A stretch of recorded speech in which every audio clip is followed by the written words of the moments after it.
Hello प्यारो बच्चों, कैसे हैं। उम्मीद करते हैं कि आप सब बहुत अच्छे होंगे, स्वस्थ होंगे, मस्त होंगे और पढ़ाई में लगे होंगे और आप लोग की पढ़ाई बहुत बढ़िया चल रही होगी। एक बार फिर से हाजिर हुए हैं क्लास 10th के लिए। ये उर्दू का महामैराथन क्लास लेकर बहुत दिनों के बाद एक बार फिर से नज़र आए हैं। आप लोग से गुजारिश है कि अभी तक हमारे तमाम वीडियो नहीं देखे हैं तो आप सबसे गुजारिश है कि तमाम वीडियो जल्द से जल्द देख ले और इससे कामयाबी हासिल करें। चलिए हम लोग आज की इस वीडियो में हम लोग महामैराथन क्लास के बारे में बात करेंगे। उर्दू का मैं महामैराथन क्लास लेकर आ चुका हूँ। ये महामैराथन क्लास का ये फर्स्ट वीडियो है, यानी कि महामैराथन 1 वीडियो है, यानी एक है। इससे कई महामैराथन 4-5 तक भी आ सकती है। तो आप लोग गुजारिश है कि आप लोग शुरू से अंत तक हमारे यूट्यूब चैनल से बने रहे, जिसका नाम उर्दू वाला है। अभी तक हमारे यूट्यूब चैनल को सब्सक्राइब नहीं किए हैं तो प्लीज़ गुजारिश है कि आप लोग उसे ज़रूर सब्सक्राइब कर ले और उसे बेल आइकन दबा ले, घंटी ऑल कर ले, जिससे आपको फ्री में, है ना, हमारी वीडियो तमाम वीडियो महामैराथन क्लास से लेकर जितने भी वीडियो हो आप तक पहुँच जाए। तो याद रखेंगे सही बच्चे। कहते ना कि अभी समय बहुत कम बचा हुआ है, इसलिए आँखों में नींद है, आँखों में नींद बहुत है पर सोना नहीं है। आँखों में नींद बहुत है पर सोना नहीं है। यही समय है कुछ करने का, यही समय है कुछ करने का, इसे खोना नहीं है। चलिए, ये समय है बहुत कुछ करने का, इसे खोना नहीं है। ये हमारा महामैराथन का 1 वीडियो स्टार्ट हो रही है। आप लोग पूरी गुजारिश है कि इसे ज़रूर से सपोर्ट करें और इसका ज़रूर से ज़रूर दूसरे तक पहुंचाएं और इसे शेयर भी करें। लाइक सब्सक्राइब जो आपको करना है वो सब करते रहे, कमेंट करें, जो भी अच्छा आपको लगे, जैसा वीडियो लगे वही हिसाब से आप लोग कमेंट कीजिएगा। जैसा आप लोग कमेंट कीजिएगा वही हिसाब से आपको वीडियो आगे मिलता रहेगा। ठीक है, चलिए फटाफट जान लेते हैं। यहाँ पे कुछ हिदायत दिया है, कुछ ज़रूरी चीज़ें यहाँ पे दी गई है, आप लोग याद कर लेंगे, समाप्त फरमा लें। पहले इस चीज़ को दिया गया है, हिदायत में दिया गया है। हिदायत आपको बता दें, हिदायत का जमा हिदायत होता है। शुरू में ही हम कहे थे कि आपको बहुत सारे जो सवाल है यहाँ पे मैं कोशिश करूँगा आपको हर एक सवाल का जवाब देने की। यहाँ पे हिदायत का जमा है हिदायत, याद रखेंगे। हिदायत का जमा पूछेगा, वाइज जमा पूछेगा तो आप लोग याद कर ले, हिदायत का जमा हिदायत होता है। अब तालिब इल्म जहाँ तक हो सके अपने लफ्ज़ों में ही जवाब देंगे। सभी सवालों का जवाब देना है, सभी सवालों का जवाब लाजमी देंगे, ज़रूरी है देना, सभी सवाल लाजमी है। जवाब देते वक्त तालिब इल्म लफ्ज़ों का ख़ास ख्याल रखेंगे, अच्छे अल्फाज बयान करेंगे, गलत शब्द का इस्तेमाल न करेंगे। और जो है यहाँ इस सवाल नामा को पढ़ने के लिए 15 मिनट का वक्त दिया जाएगा। सही बच्चे ध्यान देंगे, बिहार बोर्ड के अंदर आपको 15 मिनट का समय दिया जाएगा। इसी तरीके से आप लोग देख सकते हो यहाँ पे आपको जो है इसी तरीके से कई क्वेश्चन आपको देखने को मिलेगा, आप लोग याद कर लीजिएगा। ठीक है, इस सवालनामा को पढ़ने के लिए 15 मिनट का वक्त मिलेगा। ये सवालनामा 2 हिस्सों पर मुश्तमिल होते हैं, 2 हिस्सों में बटे होते हैं। पहला हिस्सा जिसका नाम है अलिफ, उसको बोलते हैं सेक्शन ए बोला जाता है, और दूसरा हिस्सा बा होती है जिसको सेक्शन बी बोला जाता है। तो आप लोग ज़रूर इसे देखा करें। और इसी तरीके से देखिए क्वेश्चन नंबर, इस तरह से आप देखेंगे तो कुछ हिदायत ऐसे होते हैं जो कि देख सकते हैं यहाँ पे सेक्शन ए में 100 मारूजी सवाल दिए जाते हैं, छोटे छोटे सवाल होते हैं जिसका आंसर आपको ऑब्जेक्टिव यानी जो है तरीन सवालात में दिया जाता है, बहुत शॉर्टकट में देना पड़ता है। हर जो है हर के लिए 1 नंबर 1 मार्क होता है। इनमें से सिर्फ 50 सवाल का जवाब देना है और वो मार्कशीट मिलेगा, उसी को दिए गए हैं और सही जवाब उसके सामने काले या नीले या बॉल पेन से उसको हम भर सकते हैं। और दायरा को भरेंगे, यानी जो छोटा छोटा गोल जो गोल होता है वो मार्कशीट के अंदर देखेंगे डिब्बा बना होता है गोलाई करके, उसको हम लोग भरेंगे। 50 से ज़्यादा सवालों का जवाब दिए जाएंगे तो वो तो सिर्फ पहले के, है ना। तो उसमें क्या होगा, कितने बच्चे गलतियाँ करते हैं कि शुरू से लेकर 50 तक भर देता है और आगे भी बना देते। तो सही गलती आपको कैसे इसमें देखने को मिलता है, तो शुरू से लेकर जहाँ तक 50 को क्वेश्चन पूरेगा वहाँ तक चेक होगा। अब बाकी जो आपने क्या बनाया, गलत बनाया सलत बनाया, उससे मतलब नहीं है। बीच में कितनी गलत हो इससे मतलब उसको नहीं होता है। 50 तक काउंटिंग किया जाएगा, उसका छोड़ दिया जाएगा। और मार्कशीट में अच्छे तरीके से भरेंगे। जो क्वेश्चन आपको याद है कुल मिलाकर 50 ऑब्जेक्टिव का सही जवाब आपको चुन के देना है, ठीक है ना। इसी से देखिए तरीकाकार को अपनाएंगे, तरीका के, है ना। वाइटनर या वाइटनर बोलते हैं, ब्लेड बोलते हैं, नाखून वगैरह जो होता है उसका जवाब में जो है ना वगैरह का जो जवाब में इस्तेमाल करना जो है ना मना है। और इससे जो है ना रिजल्ट माना नहीं जाएगा, इससे रिजल्ट जो है ना रद्द हो सकता है, रिजल्ट आपका शो नहीं होगा। ठीक है। तो बहुत सारा दिक्कत हो सकता है, तो आप लोग ऐसा गलती ना करेंगे। चलिए फटाफट जान लेते हैं सेक्शन ए ओनली फॉर ये महामैराथन क्लास है। ऑब्जेक्टिव के लिए बहुत ही खास है। आप लोग 50 में 50 ऑब्जेक्टिव लाना चाहते हैं तो आप हमारे यूट्यूब चैनल उर्दू वाला से जुड़ सकते हैं और इससे बेहतर तैयारी कर सकते हैं। ऑब्जेक्टिव सब्जेक्टिव सभी मिलता है, पर ओनली फॉर ये सब्जेक्टिव के नहीं, ऑब्जेक्टिव का ओनली फॉर ये महामैराथन क्लास हो रही है। अगर आप भी चाहते हैं 50 में 50 आपके नंबर आए, तो आप लोग हमारे यूट्यूब चैनल उर्दू वाला से जुड़ जाए और इसे अपना जो है सब्सक्राइब कर ले और इसे जो है बेल आइकन दबा ले, ऑल पे कर ले, जिससे नोटिफिकेशन आपको मिलती रहेगी। चलिए फटाफट जान लेते हैं। दर्जेल मारूजी सवालात में से कहीं से 50 के जो है ना, किन्हीं 50 के सही जवाब चुनना है और जैसे कि चुन लेना, उसमें 50 का सही जवाब हमारे सीट में भर देना है। ठीक है। चलिए पहला क्वेश्चन यहाँ पे स्टार्ट हो रहा है। पहला क्वेश्चन है कि शबनम कमाली, पहला क्वेश्चन आपके लिए है कि शबनम कमाली, पहला क्वेश्चन क्या है, शबनम कमाली जो है ना, शबनम कमाली की पैदाइश किस ज़िला में हुई? तो हम लोग आपको पहले बता दें, शबनम कमाली की पैदाइश याद रखेंगे सही बच्चे। शबनम कमाली की जो पैदाइश हुई किस ज़िला में हुई थी? क्या पटना में हुई थी, क्या मुजफ्फरपुर में हुई थी, क्या गया में हुआ था, क्या सीतामढ़ी में हुआ था? आप लोग इसका सही आंसर देख लीजिएगा। इसका सही आंसर हो जाएगा ऑप्शन नंबर डी हो जाएगा, बिल्कुल सही जवाब ऑप्शन नंबर डी। शबनम कमाली की जो पैदाइश हुई थी जिला सीतामढ़ी में हुई थी। और गाँव की बात करें तो पोखरेरा, याद रखिए सही बच्चे, पोखरेरा गाँव में पैदा हुई थी और 1938 में पैदा हुई थी, यानी 22 जुलाई 1938 को पोखरेरा है ना गांव और सीतामढ़ी जिला में पैदा हुई थी शबनम कमाली। ठीक है ना, शबनम कमाली की पैदाइश हुई थी। और मौत 2006 भी याद रख सकते हैं, 2004 भी याद रख सकते हैं, 2007 भी याद रख सकते हैं। जैसा ऑप्शन देखेगा वैसे मार दीजिएगा। 6 और 7 बहुत खास होता है। ठीक है, किसी किसी किताब में 2004 भी दिया होता है, तो जब 6 7 नहीं रह 4 मारेंगे, आज 6 4 भी दिया, 7 भी दिया रहे और 6 भी दिया रहे, तो आप लोग 7 मार दीजिएगा। ठीक है ना, या 6 मार दीजिएगा, सब सही हो जाएगा। ठीक है ना, अगर दोनों रहे तो 7 ज़्यादा मार दीजिएगा। ठीक है, चलिए इसी तरह से आगे याद करें, आप लोग याद कर लेंगे। शबनम कमाली का असल नाम है मुस्तफ़ा राजा है, याद कर लीजिएगा। शबनम कमाली का असल नाम मुस्तफ़ा राजा है, याद रखिएगा। और शबनम कमाली का जो ताल्लुक़ रियासत बिहार से था। ठीक है ना, रियासत कहाँ से है? बिहार से, आप लोग याद कीजिएगा। ठीक है, चलिए। और शबनम इसका तखल्लुस है, हर शायर एक छोटा सा नाम इस्तेमाल करता है जिसको हम लोग तखल्लुस कहते हैं। दूसरा नंबर क्वेश्चन हमारा यहाँ पे देख लीजिए। दूसरा नंबर क्वेश्चन है, रुकैया भाभी का अख्तर में कैसा रिश्ता है? रुकैया भाभी का अख्तर से कैसा रिश्ता है, क्या रिश्ता है? तो रुकैया भाभी का जो है ना अख्तर से क्या रिश्ता, आप लोग याद कर लेंगे। क्या देवर का है, क्या भाभी जान का है, या क्या भाई जान का है, या क्या चचा का है, क्या वालिद का है? इसका सही आंसर क्या हो जाएगा, आप लोग बताएंगे। इसका सही आंसर हो जाएगा ऑप्शन नंबर, आप लोग देख ले, इसका सही आंसर क्या होना चाहिए? इसका सही आंसर हो जाएगा ऑप्शन नंबर हो जाएगा, कहीं ना कहीं ऑप्शन नंबर ए हो जाएगा, देवर का है। रुकैया भाभी का जो अख्तर से कैसे रिश्ता था? देवर का रिश्ता है ना। रुकैया भाभी जो है कहीं ना कहीं अख्तर के कहीं ना अख्तर और रुकैया भाभी का अख्तर से कैसा रिश्ता है? तो कहीं ना कहीं देवर का रिश्ता है। भाभी जान हुई है ना, तो देवर वाला रिश्ता हो जाता है अख्तर में। अख्तर के बड़े भाई का जो नाम था याद रख लेंगे, नन्हे भाई करके नाम था, इसे आप लोग याद कर लीजिएगा। ठीक है ना, और बहुत सारा क्वेश्चन आपको इसी तरह से याद रखना है। भाभी जान को जो है ले देकर 450 रुपये का आमदनी होता था, 450 450 रुपया वो कमाती थी, क्योंकि 50 रुपया ट्यूशन पढ़ाने का मिलता था और 400 रुपया जो उसको एक स्कूल में एक कॉलेज में लेक्चर होने के नाते, यानी कहीं ना कहीं टीचर होने के नाते 400 रुपया मिलता था। एक बच्चे को पढ़ाने का 50 रुपये मिलता था। इस तरह से आपको याद कर लेना चाहिए। और अपना एक भाभी जान की एक बेटी थी जिसका नाम था रेहाना, नन्ही जो बड़ी इकलौती बेटी थी रेहाना। भाभी जान को कुल मिलाकर 3 औलादे, आप लोग याद कर लीजिएगा। ठीक है ना, 3 औलादे। भाईजान की जब शादी हुई तो उसे 2 साल की सज़ा हुई थी, फिर 3 साल की सज़ा, फिर उसके बाद लास्ट में फिर जो है ऐसे ही करते करते 4 साल की सज़ा हो जाती है। ठीक है, तो हालात बढ़ते जाता है घटते जाता है, उससे आप लोग देख सकते हो। ठीक है ना, शादी के बाद 2 साल की सज़ा हो गई थी। ठीक है, 2 साल के बाद फिर आए तो फिर उसको 3 साल की सज़ा हो गई। ठीक है ना, लास्ट में उसको 4 साल की सज़ा हो जाती है, देख लेना आप लोग।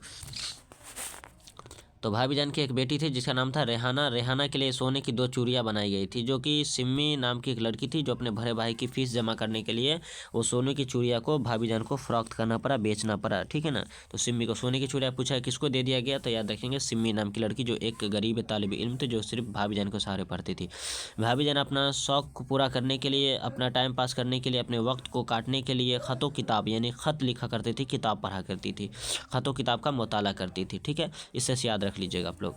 नन्हे भाई की जो बीवी का नाम था वो याद रख लेंगे, रुकैया भाभी, जिसको रुकैया भाभी आप बोलते हैं, नन्हे भाई की ये बीवी थी, है ना। कहीं ना कहीं भाभी जान का असल नाम रुकैया है। ठीक है ना, याद रख लीजिएगा। बरकत अली सिद्दीकी और जरीना की बेटी का नाम रुकैया, और रुकैया भाभी के भाई का नाम सिराज है। आप लोग पढ़े होंगे, आगे तो नहीं पढ़े तो छोड़ दीजिए, कोई बात नहीं है, इतना ही पढ़िए। चलिए अगला क्वेश्चन बात करें।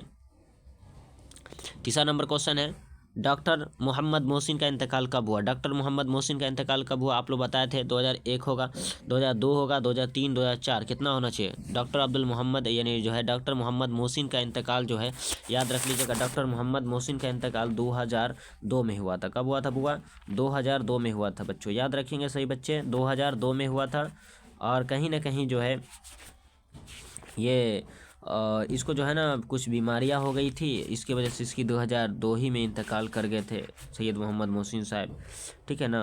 और याद रखेंगे कहाँ इसका इंतकाल हुआ? तो दिल्ली में इंतकाल हुआ, क्योंकि दिल्ली में इंतकाल हो, कुछ बीमारी की वजह से इनकी इंतकाल दिल्ली में इलाज के दौरान ही 2002 में। इसका सही आंसर हो जाएगा ऑप्शन नंबर बी हो जाएगा। ऑप्शन नंबर बी 2002 में, कहाँ? दिल्ली में। याद रख ले सही बच्चे, दिल्ली में इसका इंतकाल हुआ था बुआ, दिल्ली में, ठीक है ना। कब हुआ था? दिल्ली में 2002 में इंतकाल हुआ। सैयद मोहम्मद मोहसिन का इंतकाल 2002 में दिल्ली में हुआ था। और इन्होंने मरने से पहले यानी कि जो याद रख लेंगे 1973 में, याद रखेंगे 1973 में अपने बीवी के साथ हज गया, यानी हज पर गया था। हज का जो फरीदा होता है, हज जो होता है वो अदा किया था। हज का जो रस्म रिवाज होता है उसको अदा किया था 1973 में, यानी हज करने अपने बीवी के साथ कब गया था? 1973 में। आपसे क्वेश्चन का सब मोस्ट यानी बोल सकते हो मोस्ट इंपॉर्टेंट VVI क्वेश्चन है कि सैयद मोहम्मद मोहसिन साहब जो है अपनी अहलिया के साथ हज पर कब गए थे? तो 1973 में।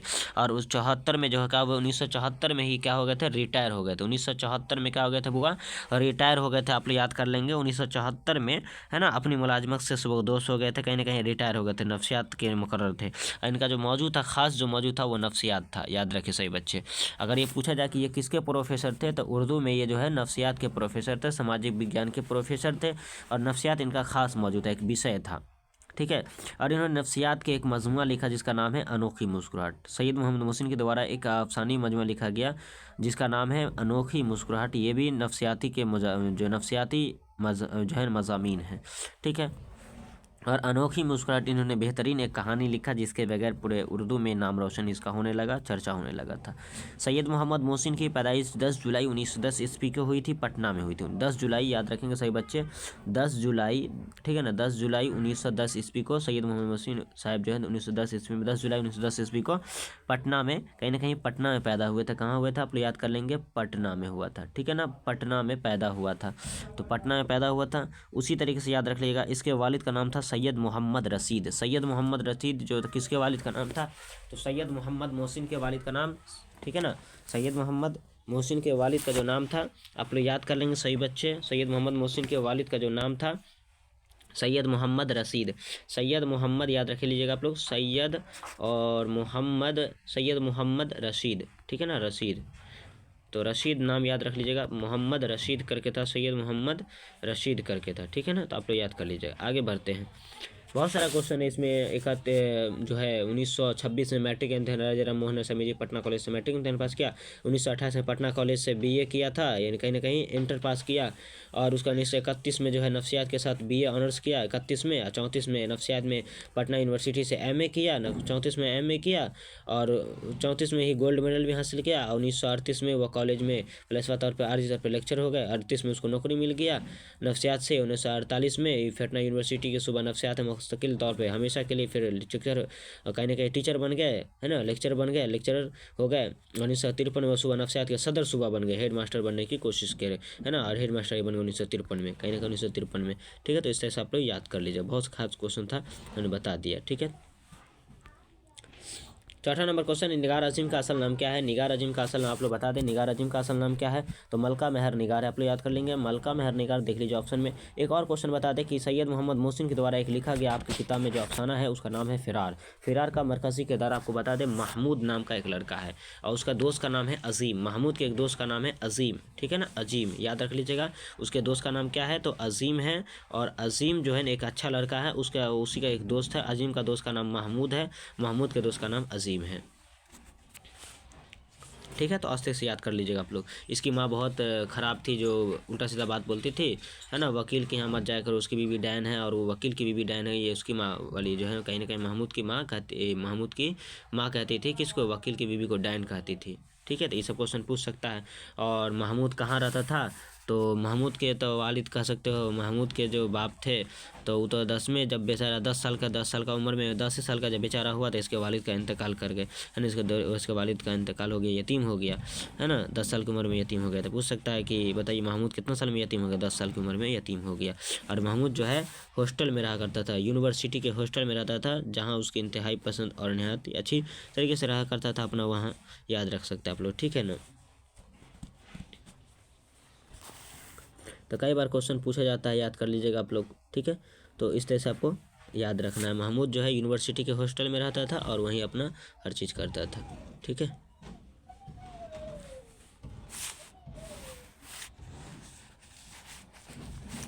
आगे बात करें, चलिए आगे बात कर लेते हैं। तो निगार अजीम का असल नाम क्या है? निगार अजीम का असल नाम आपको बता दें, निगार अजीम का असल नाम मलका मेहर निगार। तो आप देख लीजिए मलका मेहर निगार किधर है, तो यहाँ जहर निगार तो होगा नहीं, और जो है ना जर्ज निगार तो होगा नहीं, महूस तो होगा नहीं। अब यहाँ पे क्या होगा? महर निगार हो, ऑप्शन नंबर सी हो जाएगा। ऑप्शन नंबर क्या हो जाएगा? ऑप्शन नंबर बी होगा, बिल्कुल सही गलत, है ना। तो ऑप्शन नंबर बी बिल्कुल सही हो जाएगा, महर निगार हो जाएगा, ऑप्शन नंबर बी हो जाएगा, ठीक है। चलिए, मलका मेहर निगार ने उर्दू और ड्राइंग में एमए किया था, इससे आप लोग पढ़े होंगे ना। तो उर्दू और ड्राइंग के अंदर जो है ना एमए किया था मलका मेहर निगार ने, ठीक है। ड्राइंग और पेंटिंग से एमए किया था। इसके अलावा इन्होंने उर्दू ज़बान में भी महारत हासिल किया, उर्दू में भी डबल एमए किया, इन्होंने डबल एमए किया था। और इन्होंने बहुत सारे अफसानी मजमू, 3 अफसानी मजमू इन्होंने लिखा, जिसका नाम है, एक पहला अफसानी मजमू का नाम है अक्स। ये अक्स 1990 में शाया हुआ, और 1999 मजमू गहन शाया हुआ। उसके बाद जो है ना उसके बाद जो है ना याद नगर यानी गिरद आवारगी के नाम से एक सफ़रनामा भी लिखा, ठीक है। इस तरह से इसके अफसानी मजमू शाया होते चले गए और इसका नाम रोशन होते चला गया। जामिया मिलिया इस्लामिया से पीएचडी की डिग्री किसने हासिल किया था ख़वातीन में? तो याद रखेंगे मलका मेहर निगार ने। जामिया मिलिया इस्लामिया से पीएचडी की डिग्री किसने हासिल की थी ख़वातीन में? तो बता दीजिएगा निगार अज़ीम ने, ठीक है। निगार अज़ीम का पूरा नाम मलका मेहर निगार है, याद रखिए। इसका जो है ना कहीं ये कलमी दुनिया में इसका नाम, ये सफ़र आई निगार अज़ीम के नाम से फेमस हुई, मगर इसका असल नाम मलका मेहर निगार है। इन्होंने आपके निसाब में जो कहानी लिखा मलका मेहर निगार के द्वारा, जो निगार अज़ीम के द्वारा, बहुत अच्छी कहानी जिसका नाम है आसियाना, जिसका मरकज़ी किरदार बरकत अली सिद्दीकी और उसकी बीवी ज़रीना है। और उससे बहुत सारे किरदार, उसका बेटा बहू है, इरफाना है, सिराज है, अदनान है, फ़रहान है, ये सारे चीज़ें, रुकैया है, ठीक है। ये सब किरदार है, मगर असल जो किरदार है, मरकज़ी जो किरदार है वो रुकैया नहीं है, बल्कि याद रखेंगे बरकत अली सिद्दीकी और ज़रीना उसकी बीवी है, ठीक है ना। याद रख लीजिएगा आप लोग, जैसा ऑप्शन है वैसा मार देंगे। 5 नंबर क्वेश्चन है, अफसाना आसियाना में जो है ना मरकज़ी किरदार कौन है? तो कहीं ना कहीं देखिएगा, आप लोग याद किए होंगे। तो कहीं ना कहीं हर क्वेश्चन हम कोशिश करते हैं कि आपको उससे रिलेटिव क्वेश्चन हो जाए। और एक क्वेश्चन और आप लोग याद किए होंगे कि देख लीजिए, जैसे बोलते हैं ना कि बताइए ये क्या बोलते हैं, ये हाँ, आसियाना मरकज़ी किरदार जो है बरकत अली सिद्दीकी है। तो पूछेगा कि बरकत अली सिद्दीकी के बेटा कहाँ मुलाजमत करता था? तो सिराज, बरकत अली सिद्दीकी के बेटा का नाम सिराज है और बहू का नाम इरफाना है। तो सिराज जो है, सिराज कहाँ मुलाजमत करता था? बेंगलोर में। और वो उसके जो सिराज की जो बीवी थी उसको किस चीज़ का दिलचस्पी था, यानी शौक़ था, तो उसे नौकरी करना, मुलाजमत करना चाहती थी, पर उसको करने नहीं दिया था, ठीक है ना। और उसको बेटा बहू के यहाँ 2-3 साल तक ये जो है बरकत अली सिद्दीकी और उसकी बीवी ज़रीना अपने बेटा बहू के घर पे रहने लगते, 2-3 साल तक रहने लगते, इसलिए उसको अच्छा नहीं लगता, इसलिए चले जाते हैं वापस घर, ठीक है। तो इसे भी क्वेश्चन आपसे पूछ सकते हैं, याद रख लीजिएगा आप लोग, ठीक है ना। चलिए, अपने आशियाना का मतलब होता है घर, अपना आशियाना मतलब अपना घर होता है, ठीक है ना। चलिए, छोटा सा घर होगा, है ना। वो लास्ट में बोलता है ये सब बात को, छोटा सा घर होगा, अपना चटनी रोटनी ही बनाएंगे हम, है ना। जल्ले खोरा होगा, अपने घर पे आराम से खाएंगे, ऐशो आराम करेंगे, क्योंकि वहाँ ऐशो आराम तो मिलता है, पर वहाँ हर चीज़ अपने मर्ज़ी से कर नहीं सकता, खाली खाने पीने का और कुछ काम धंधा करना नहीं, तो उसको अच्छा नहीं लगा, है ना, इसलिए। चलिए आगे बढ़ते हैं। 5 नंबर क्वेश्चन है, अफसाना आसियाना में मरकज़ी किरदार कौन है? तो अफसाना आसियाना में जो मरकज़ी किरदार है, आगे क्वेश्चन बताइए, आसियाना अफसाना में जो मरकज़ी किरदार है वो ऑप्शन नंबर ए हो जाएगा, बरकत अली सिद्दीकी। और बरकत अली सिद्दीकी नहीं रहता तो इसकी बीवी ज़रीना हो जाता है। कौन हो जाता है? ज़रीना हो जाता है। आप लोग याद कर लेंगे सही बच्चे, बरकत अली सिद्दीकी की बीवी का नाम ज़रीना है, बेटा का नाम सिराज है और बेटी का नाम रुकैया है। उसके बाद जो इसी तरह से आप देखेंगे तो आप उसके बरकत अली सिद्दीकी के पुताव का नाम, यानी कि बोल सकते हो जो पुताव थी कहीं ना कहीं, तो उसके पुताव की जो नाम था वो इरफाना, है ना, बहू का नाम इरफाना, याद रख सकते। चलिए खैर आगे बढ़ते हैं। अफसाना फ़िरार में महमूद का एक दोस्त था, उसका नाम क्या है? मैंने ऊपर बताया था, अभी बताइए आप लोग इसका आंसर क्या होना चाहिए। अजीम होगा, क्या नदीम होगा, क्या कलीम होगा, क्या हकीम होगा? इसका सही आंसर हो जाएगा, आप लोग बताइए इसका सही आंसर। बिल्कुल सही जवाब आपने कहा कि अजीम होगा, इसका बिल्कुल सही जवाब हो जाएगा अजीम हो जाएगा। ठीक है, सही बच्चे अजीम सही है। देख लिया, आगे बढ़ते हैं। ठीक है ना, अफसाना फ़िरार में जो महमूद था, एक उसका दोस्त था अजीम, है ना, और अजीम का एक दोस्त था महमूद का एक दोस्त था अजीम। ठीक है, इससे याद रख लीजिएगा। महमूद इसमें एक लड़का है जो यूनिवर्सिटी के हॉस्टल में पढ़ता है, और उसमें लड़का लड़की के साथ पढ़ते हैं तो उसको इस मोहब्बत हो जाता है। तो बहुत सारे लड़का जो है इसको इस मोहब्बत करते पर इसको दिलचस्पी नहीं होता। महमूद के दिलों में कोई लड़की के लिए मोहब्बत नाम का कोई चीज़ नहीं होता है। उसके कारण लड़का इस दोस्त से मजाक उड़ाता है कि तुम्हारे दिल नहीं, तुम्हारे सीने में दिल नहीं, तुम्हारा दिल तो है लकड़ी का हो गया, लगता है टुकड़ा है, लकड़ी का टुकड़ा है, दिल ही नहीं है। क्योंकि एक क्लास में, एक यूनिवर्सिटी के हॉस्टल में एक लड़की होती है जिसका नाम होता है खालदा। तो खालदा किस तरीके से तुमको जो है नज़रें बचा कर देख रही थी। ठीक है, तो वो लड़का सब कहता है मगर खालदा है ना, तुम उसको एक तरह से मतलब इग्नोर कर देते हो, देखते नहीं हो, उससे बातचीत नहीं करते हो, इसकी वजह से मतलब उसके बारे में। ठीक है, तो आप लोग याद कर लीजिएगा, ये सब क्वेश्चन बहुत खास है। तो पूछा क्लास में जो है ना महमूद को कौन अपने गहरी नज़र से देख रही थी, तो कौन लड़की थी? खालदा नाम की लड़की थी। ठीक है ना, याद कर लीजिएगा। चलिए, नुमाइश जाने की इसमें बात होती है। आगे बढ़ते हैं, इसका सही आंसर हो जाएगा ऑप्शन नंबर हो जाएगा ए, अजीम हो जाएगा। ठीक है, अजीम हो जाएगा दोस्त।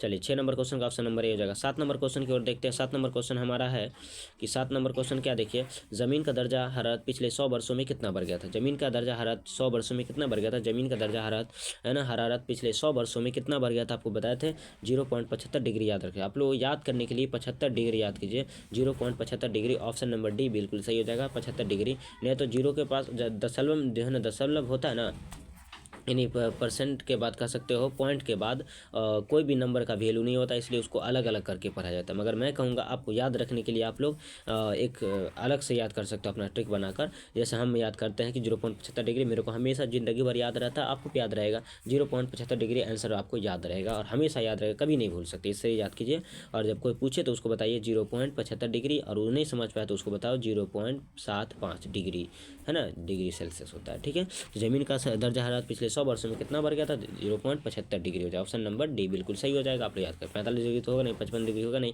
65 नहीं होगा, बल्कि होगा 55, ये जो है ना 75 डिग्री। ऑप्शन नंबर 0.75 डिग्री हो जाएगा।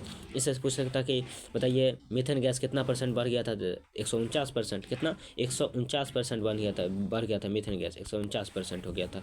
और कार्बन डाइऑक्साइड का गैस में कितना इजाफा हुआ था? 31% का हुआ था, 31% का इजाफा कार्बन डाइऑक्साइड गैस में। ठीक है, ये सब मोस्ट इंपॉर्टेंट वीवीआई क्वेश्चन है। सूरज ग्रहण और चांद ग्रहण का खोज किसने किया था? आर्यभट्ट ने किया था। आर्यभट्ट साइंसदान है, सबसे बड़ा साइंसदान है दुनिया का, सबसे बड़ा साइंसदान कौन है? आर्यभट्ट है। जिन्हें शून्य का खोज किसने किया, यानी जीरो का खोज किसने किया? तो आर्यभट्ट ने किया था। ठीक है ना, तो याद रखना। आर्यभट्ट कहाँ पैदा हुआ? खगोल, यानी जो है बिहार, बिहार ऑप्शन रहेगा ना तो खगोल रहेगा। खगोल मरिए ना तो बिहार मरिए, बिहार रहेगा तो बिहार, नहीं तो बिहार नहीं तो खगोल रहेगा। ठीक है, इल्म नहू, इल्म जबर, इल्म रियाजी, है ना, और इल्म जफर, इस सबसे इसका ताल्लुक था, आर्यभट्ट का ताल्लुक था। ठीक है, ऐसा क्वेश्चन आ जाए तो आप लोग याद कर लीजिएगा। चलिए आगे बात करते हैं, अगला नंबर क्वेश्चन है 8 नंबर क्वेश्चन है, सर सैयद कहाँ मदफून हुए? सर सैयद कहाँ मदफून हुए, यानी कहाँ दफन हुए? सर सैयद कहाँ मदफून हुए? आपको बताए थे क्या दिल्ली में होगा, क्या अलीगढ़ में होगा, क्या लखनऊ में होगा, क्या हैदराबाद में होगा? इसका सही आंसर हो जाएगा ऑप्शन नंबर सी नहीं, ऑप्शन नंबर बी होना चाहिए। क्यों? क्योंकि सर सैयद अहमद खान ने एक स्कूल बनाया था जिसका नाम था मोहम्मदन एंग्लो नेटल कॉलेज। सबसे पहला बार इदारा बना था, एक स्कूल बना था जिसका नाम रखा था मोहम्मदन एंग्लो नेटल कॉलेज। उसका नाम बदल कर, है ना, मुस्लिम यूनिवर्सिटी रखा गया, फिर उसको नाम बदल के अलीगढ़ मुस्लिम यूनिवर्सिटी कर दिया गया था। तो कहीं ना कहीं अलीगढ़ मुस्लिम यूनिवर्सिटी में इसको दफन कर दिया गया, यादगार के लिए इसको बना दिया सर सैयद का, है ना। सर सैयद को कहाँ दफन किया गया? अलीगढ़ मुस्लिम यूनिवर्सिटी में किया गया था। ठीक है, अभी भी कॉलेज ये चल रहा है अलीगढ़ नाम के, अलीगढ़ मुस्लिम यूनिवर्सिटी के नाम से मशहूर है। पहले ये मोहम्मदन एंग्लो इंटर कॉलेज के नाम से, उसके बाद मुस्लिम यूनिवर्सिटी के नाम से, उसके बाद अब अलीगढ़ मुस्लिम यूनिवर्सिटी के नाम से मशहूर है। पूछेगा सर सैयद अलीगढ़ मुस्लिम यूनिवर्सिटी किसने बनवाई थी? सर सैयद अहमद खान ने बनवाई थी। सर सैयद अहमद खान को सर का खिताब कब मिला था? जब यूनिवर्सिटी बना था इसको सर का खिताब अंग्रेजों ने दिया था। किसने? अंग्रेजों ने सर का खिताब दिया था, सर का खिताब दिया था 1878 में, 1878 में सर का खिताब मिला था इसको, सर सैयद अहमद खां को। सर सैयद अहमद खां आपकी जो किताब में लिखे हैं वो रिया नाम का एक मजमून लिखा है, रिया के बारे में, यानी बुराई के बारे में, दोस्त दुश्मनी के बारे में, क्या होता है रिया, लोगों के अंदर कैसा बुराई होता है, क्या अच्छाई होता है, उसके बारे में सर सैयद अहमद खान ने बताया है कि हमें किसका एहसान मन ज़्यादा होना चाहिए, किसका एहसान मन कम होना चाहिए, हमें दोस्त की बात समझना चाहिए या दुश्मनों की बात को ज़्यादा समझना चाहिए। तो हमें जो है सबसे ज़्यादा इसी मुताबिक सर सैयद अहमद खान के मुताबिक रिया के मुताबिक पता चला कि हमें जो है दुश्मन का सबसे ज़्यादा एहसानमंद होना चाहिए, क्योंकि दुश्मन ही हमको ज़िंदगी में अच्छा बनाने के लिए कोशिश करता है, क्योंकि उसको ऐब मालूम होता है। हमें दोस्त जो है ना छोटी छोटी बातों को छुपा लेता है, हमेशा दोस्ती को बढ़ाता है, इसलिए हम लोग पीछे रहते हैं। मगर दुश्मन हमेशा आपको पीछे नहीं छोड़ेगा, आपको पीछा लगा रहता है, क्योंकि उसको आपकी बुराई कहीं ना कहीं उसको आपकी बुराई उसको मालूम होता है, इसलिए आपके पीछे पड़ जाता है। ठीक है, इस तरह से याद कर लीजिएगा आप लोग। बहुत सारा क्वेश्चन है। 1869 में इंग्लिस्तान से वापस आकर इन्होंने तहजीबुल इखलाक के नाम से रिसाला निकाला था, किताब निकाला था। ठीक है ना, तहजीबुल इखलाक नाम से रिसाला किसने? सर सैयद अहमद खान ने निकाला था। आसारुल सनादिद असवा बगावत हिंद किसने किताब लिखा? तो यही सर सैयद अहमद खान ने लिखा था, है ना। बाबाए कह सकते हो बाबाए उर्दू नसर किसे कहा जाता है? सर सैयद अहमद खान को कहा जाता है। बाबाए नसर, है ना, बाबाए उर्दू नसर, बाबाए उर्दू नसरी, है ना, बाबाए उर्दू नसर किसे कहा जाता है? तो कहीं ना कहीं सर सैयद अहमद खान को कहा जाता है। औरत के तालीमों पर, यानी औरतों की तालीमों पर किसने ध्यान दिया? तो सर सैयद अहमद खान ने ध्यान दिया था, औरतों की तालीम के ऊपर जोर दिया था, है ना। चलिए 9 नंबर क्वेश्चन है डॉक्टर अब्दुल मुगनी। डॉक्टर अब्दुल मुगनी जो है किस मदरसे में तालीम हासिल किया था? आपको बताए थे शमसुल हुदा, या आप देख लीजिए डॉक्टर अब्दुल मुगनी किस मदरसे में तालीम हासिल किया था। तो इसका सही आंसर आप लोग बताएंगे। क्या शमसुल हुदा होगा, या शमसुल हुदा होगा, या आप देख सकते हैं कि और कुछ होना चाहिए? तो आप कहोगे सर जी नहीं, यहाँ पे जो है शमसुल हुदा यानी पटना से डॉक्टर अब्दुल मुगनी साहब जो है पटना यूनिवर्सिटी से कहीं ना कहीं पटना के मदरसा से ही इन्होंने डॉक्टर मुगनी ने तालीम हासिल किया था। आप लोग याद कर लीजिएगा। ठीक है, डॉक्टर अब्दुल मुगनी कहीं ना कहीं शमसुल हुदा, आप लोग याद कीजिए शमसुल हुदा। ठीक है, क्या याद रखेगा आप लोग? शमसुल हुदा, यानी कि याद रखना पड़ेगा आपको शमसुल हुदा से के मदरसे से इन्होंने, है ना, ऑप्शन नंबर ए शमसुल हुदा। ठीक है ना, मदरसा ए शमसुल हुदा, ऑप्शन नंबर ए बिल्कुल सही। डॉक्टर मुगनी ने किस मदरसे से तालीम हासिल किया था? तो डॉक्टर अब्दुल मुगनी ने पटना के मदरसा शमसुल हुदा से इन्होंने तालीम हासिल किया था। ठीक है ना, और कोई क्वेश्चन यहाँ पे आंसर नहीं होना चाहिए। डॉक्टर अब्दुल मुगनी का ताल्लुक बात करें तो औरंगाबाद जिला जो था, इनका ताल्लुक जो है जिला औरंगाबाद से था, मगर औरंगाबाद आपको बिहार में ही पड़ता है। तो ऑप्शन देख के मारेंगे डॉक्टर अब्दुल मुगनी की पैदाइश कहाँ हुई? तो औरंगाबाद, तो औरंगाबाद ठीक है, नहीं तो बिहार रहेगा, बिहार में मारेंगे। ठीक है, घबराएंगे नहीं। और डॉक्टर अब्दुल मुगनी की पैदाइश जो है 1934 में हुई थी, 1934 में हुई थी। और इसके वालिद का जो नाम था, याद रख लीजिएगा, इसके वालिद का जो नाम था,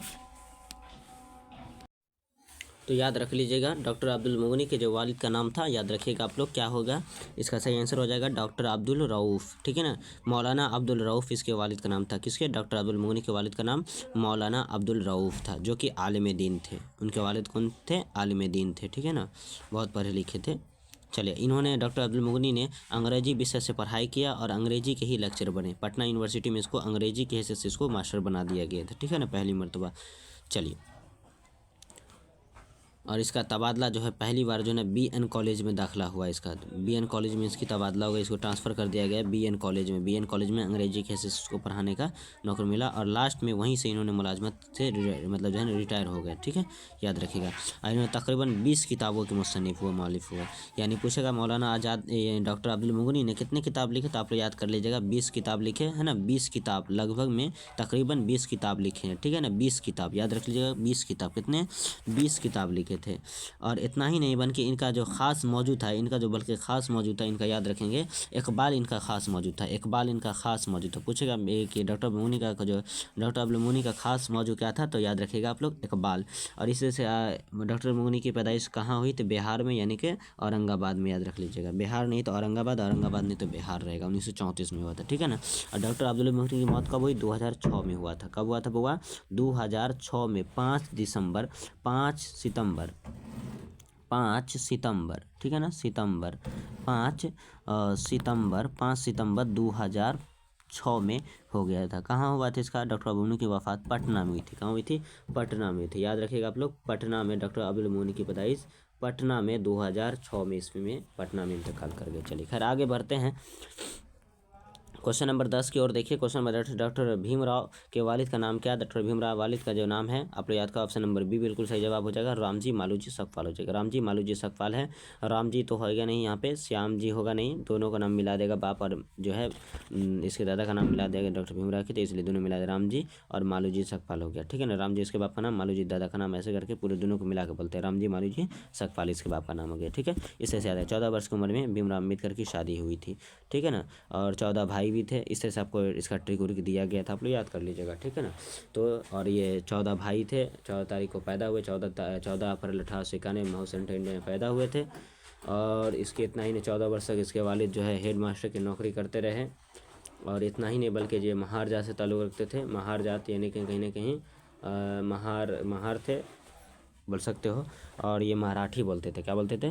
मराठी जबान बोलते थे, महाराष्ट्र इसका ताल्लुक था। ठीक है, चलिए आगे बढ़ते हैं। 11 नंबर क्वेश्चन है हमारा कि लुत्फ़ुर रहमान की पैदाइश कब हुई? लुत्फ़ुर रहमान की जो पैदाइश है आप लोग याद कर लीजिए। लुत्फ़ुर रहमान की पैदाइश 1941, ऑप्शन नंबर बी बिल्कुल सही जवाब है। लुत्फ़ुर रहमान की पैदाइश 1941 में हुए थे। वजीर बने गए थे इसको, है ना। बहुत सारे चीज़ देखे होंगे तो वजीर अमल बनाए गए थे इसको। कहीं ना कहीं राष्ट्रीय जनता दल सरकार में इसको वजीर बना दिया गया था, है ना।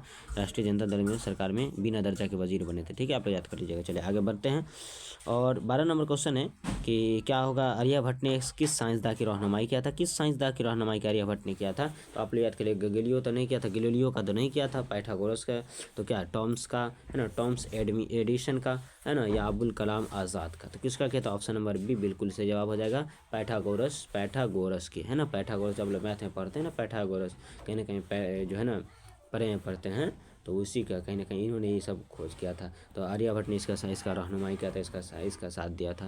कहीं ना कहीं पाइथागोरस की रहनुमाई किसने किया था? आर्यभट्ट साइंसदान ने किया था। ठीक है ना, आर्यभट्ट ने किया था। बहुत बड़ा साइंसदान, दुनिया का सबसे पहला साइंसदान आर्यभट्ट है। 476 में पैदा हुआ है और 564 में मर गया आर्यभट्ट। चलिए, आर्यभट्ट का ताल्लुक जो खगोल से था, यानी बिहार में।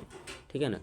और इल्म नहो, इल्म ज़बर, इल्म, है ना। और देख लेना बहुत सारा चीज़ रहेगा, 3 चीज़ रहा, इल्म ज़बर, इल्म उरूज और इल्म नहो, है ना। ये सब का ताल्लुक इसी से था, आर्यभट्ट से ही था। और इतना ही नहीं, आर्यभट्ट का आप पढ़े होंगे। और हिंदुस्तान में गुप्त दौर को, यानी गुप्त दौर को कैसा कहा जाए? सुनहरा दौर कहते हैं। आर्यभट्ट का ताल्लुक किस दौर से था? तो गुप्त दौर से था। गुप्त दौर ऑप्शन में था, सुनहरा दौर रहेगा। ठीक है, इस तरह से आपको याद करना पड़ेगा। बहुत सारा क्वेश्चन है, याद कर लीजिएगा आप लोग। ठीक है, ज़मीन का सबसे पहले खोज किसने किया था? यही आर्यभट्ट ने किया था। शून्य का खोज इन्होंने ही किया था, है ना। इस तरह से चांद ज़मीन का, ज़मीन चांद का, ऐसे अब देख लेना कौन किसका तवाफ़ करती है। सब क्वेश्चन भी बहुत खास इंपॉर्टेंट क्वेश्चन होता है। ठीक है ना। तो बहुत सारे क्वेश्चन हैं, ऐसा है कि आपको याद करना ज़रूरी होता है। ठीक है, तो आप लोग पढ़ लीजिएगा। कहते नहीं हैं कि एक सवाल को पढ़ने के लिए लगभग बहुत सारे क्वेश्चन को याद करना पड़ता है। तो वही उपाय है, तो याद तो करना ही पड़ेगा, क्योंकि बहुत कम लोग ही, है ना, याद नहीं करते हैं। बहुत सारे लोग तो पूरे घोल के ही पी जाते हैं। तो आप लोग देख लीजिएगा। चलिए बात करें तो याद रखना, आपको बस इतना याद रखना है कि चांद किसका तवाफ़ करती है। ठीक है ना, चांद। तो पूछ देगा चांद किसका तवाफ़ करते? चांद जो है ज़मीन का तवाफ़ करती है। चांद जो है किसका करती है? चांद जो है, चांद ज़मीन का तवाफ़ करती है। चांद जो है ना ज़मीन का तवाफ़ करती है। चांद ज़मीन हो गया, पहले चांद जो है ज़मीन का तवाफ़ करती है, पर ज़मीन जो है सूरज का तवाफ़ करती है। चांद की बात करें, ज़मीन की तवाफ़ करते, ज़मीन जो होगा ऊपर चला जाएगा, है ना। आप कहीं ज़मीन जो है सूरज का तवाफ़ करती है, तो ज़मीन हो गया, फिर से ज़मीन आ गया नीचे, तो कहीं ना कहीं देख लीजिए ज़मीन, तो ज़मीन कहाँ हो जाएगा? अब चला जाएगा सूरज पे, कहीं ना कहीं हो जाएगा सूरज पे। ठीक है, सूरज। तो ज़मीन जो है सूरज का तवाफ़ करती है, पर चांद जो है ज़मीन का तवाफ़ करती है। चांद ऊपर है, तो अगर पहले बोल दे चांद किसका तवाफ़ करते, तो नीचे कौन चीज़ रहेगा? चांद कहाँ ऊपर है, तो ऊपर का उल्टा क्या होगा? नीचे। तो चांद का उल्टा हम अगर बात करें, चांद तो ऊपर में है, उसका उल्टा कर देंगे तो ज़मीन हो जाएगा। ऊपर का नीचे, तो नीचे कौन चीज़? ज़मीन है। तो चांद किसका तवाफ़ करेगी? ज़मीन का। और जब बात बोलेगा कि भैया बताओ ज़मीन का तवाफ़, जवाब जो है ना, ज़मीन किसका तवाफ़ करती है? तो चांद का नहीं। तो चांद के बाद कौन है सबसे खतरनाक? कौन है? सूरज। तो कहने के ज़मीन सूरज का तवाफ़ करती है। ठीक है, चलो याद रख लीजिएगा आप लोग, बहुत खास क्वेश्चन है। 12 नंबर क्वेश्चन है, आर्यभट्ट ने किस साइंसदान को रहनुमाई किया था? आपको पता चल गया, पाइथागोरस। ऑप्शन नंबर बी बिल्कुल से जवाब हो जाएगा। चलिए 13 नंबर क्वेश्चन है, डिप्टी नज़ीर अहमद साहब, डिप्टी नज़ीर अहमद के वालिद का नाम क्या था? डिप्टी नज़ीर अहमद के जो वालिद थे, आप लोग पढ़े होंगे, ये बहुत मशहूर आदमी है। कौन? डॉक्टर अब्दुल मुगनी नहीं, बल्कि ये डिप्टी नज़ीर अहमद जो थे, ये नावल निगार के हैसियत से बहुत मशहूर है। नावल निगार के हैसियत से बहुत मशहूर है, आप लोग बताए थे। तो डॉक्टर अब्दुल मुगनी नहीं, बल्कि डिप्टी नज़ीर अहमद जो थे नावल निगार के हैसियत से मशहूर थे। और इन्होंने अपने बेटियों के लिए नावल लिखा था। पूछेगा कि डिप्टी नज़ीर अहमद साहब किसके लिए नावल लिखा था? तो अपने बेटियों के लिए नावल लिखा था। और इसके जो वालिद का जो नाम था आपको बता दें, और यहाँ पे यही क्वेश्चन लिखा गया है कि इसके वालिद का नाम क्या था। तो आप लोग याद कर लीजिए, इसके वालिद का नाम था सादत अली। क्या नाम था? ऑप्शन नंबर ए बिल्कुल सही जवाब, सादत अली हो जाएगा। ऑप्शन नंबर ए सादत अली। ठीक है, ऑप्शन नंबर ए सादत अली हो जाएगा। ठीक है ना। तो सादत अली इसके वालिद का जो नाम था, आप लोग याद कर लेंगे, सादत अली इसके वालिद का नाम था। ठीक है। और इसका जो नज़ीर अहमद का जो सिलसिला जो मिलता है, ये बुजुर्ग अब्दुल गफ़ूर असीम पुरी से मिलता है। जो कि शाह अब्दुल कुद्दूस गंगोही के मशहूर खुलफाए थे, बहुत बड़े आदमी थे, बहुत बड़े लीडर थे, है ना, माने जाते थे। चलिए खैर आगे बढ़ते हैं। डिप्टी नज़ीर अहमद का ताल्लुक बता दिए।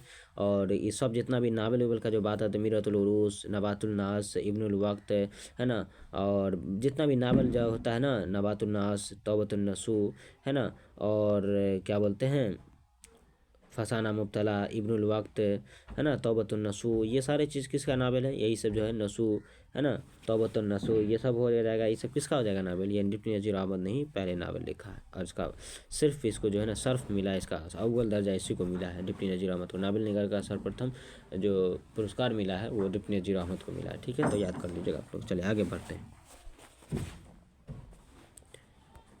आगे बढ़ते हैं। 14 नंबर क्वेश्चन क्या देख लीजिए। 14 नंबर क्वेश्चन है, गालिब के शामिल नसाब ख़त में किसके नाम लिखा है। तो गालिब ने शामिल नसाब जो ख़त लिखा है, किसके नाम लिखा है ख़त, तो आप लोग बता दें। क्या करामत हुसैन, करामत अली हमदानी के नाम लिखा है, रफ़ाकत हमदानी के नाम लिखा है, राहत हमदानी के नाम, सदाकत हमदानी के नाम। इसका सही आंसर हो जाएगा ऑप्शन नंबर ए, है ना। गालिब क्या करते हैं, करामत दिखाते हैं। इसका आंसर हो जाएगा गालिब करामत दिखाओ, गालिब करामत दिखाओ। नहीं याद रहे, याद रख लीजिएगा, गालिब करामत दिखाओ, यानी करामत हुसैन, है ना, करामत हुसैन करामत हमदानी के नाम, है ना, करामत अली हमदानी के नाम से इन्होंने, गालिब ने ख़त लिखा है। ठीक है, आपकी किताब में देख लेना आप लोग। गालिब 900 खतूत तकरीबन लिखा था। उर्दू में सबसे पहले ख़त लिखना गालिब ने शुरू किया। पहले के दौर में फ़ारसी में ख़त लिखाते था, अब उर्दू में भी लिखने लगा है सब लोग। ठीक है ना, गालिब के दौर से। 15 नंबर क्वेश्चन है, गालिब की वफ़ात कहाँ हुई। गालिब की वफ़ात कहाँ हुई, तो आप लोग याद कर लेंगे, दिल्ली में हुई थी। गालिब की वफ़ात कहाँ हुई थी, दिल्ली में हुई थी। कहाँ हुई थी, दिल्ली में हुई थी। कब हुआ था, 1869 में। 1869 में गालिब का इंतकाल हुआ। 15 फरवरी, याद रख लेंगे बच्चों, 15 फरवरी 1869 गालिब का इंतकाल होता है दिल्ली में। और पैदा होता है 27 दिसंबर 1797 ईस्वी में आगरा में, पर मौत होता है दिल्ली में। ठीक है, इस तरह से आपको याद कर लेना चाहिए। इसके वालिद का नाम अब्दुल्ला बेग था, और इसके माँ का नाम यानी कहे तो इज़्ज़तुन्निसा। गालिब के जो माँ का नाम था इज़्ज़तुन्निसा बेगम है, और इसके वालिद का नाम मिर्ज़ा अब्दुल्ला बेग है, मिर्ज़ा अब्दुल्ला बेग। और इसके चाचा का नाम मिर्ज़ा नसरुल्लाह बेग है। ठीक है ना, इस तरह से याद रख लीजिएगा। बहुत सारा क्वेश्चन है, आप लोग पढ़ लीजिएगा, देख लीजिएगा। चलिए 16 नंबर क्वेश्चन है हमारा, इंडिया गेट की तामीर किसने की थी। तो इंडिया गेट की तामीर जो है ऑप्शन नंबर क्या होता है, मुगल हुक्मरान ने, शेर शाह सूरी ने, और जो है खलजियों ने, है ना, खलजियों ने या अंग्रेज़ों ने। तो इसका सही आंसर ऑप्शन नंबर ए हो जाएगा, है ना, अंग्रेज़ों ने किया था। इंडिया गेट की तामीर किसने, इंडिया गेट किसने बनाया, अंग्रेज़ों ने बनाई थी। यह गुलामी की अलामत है। इंडिया गेट किसकी अलामत है, गुलामी की अलामत है। ठीक है, ऑप्शन नंबर ए बिल्कुल सही जवाब हो जाएगा।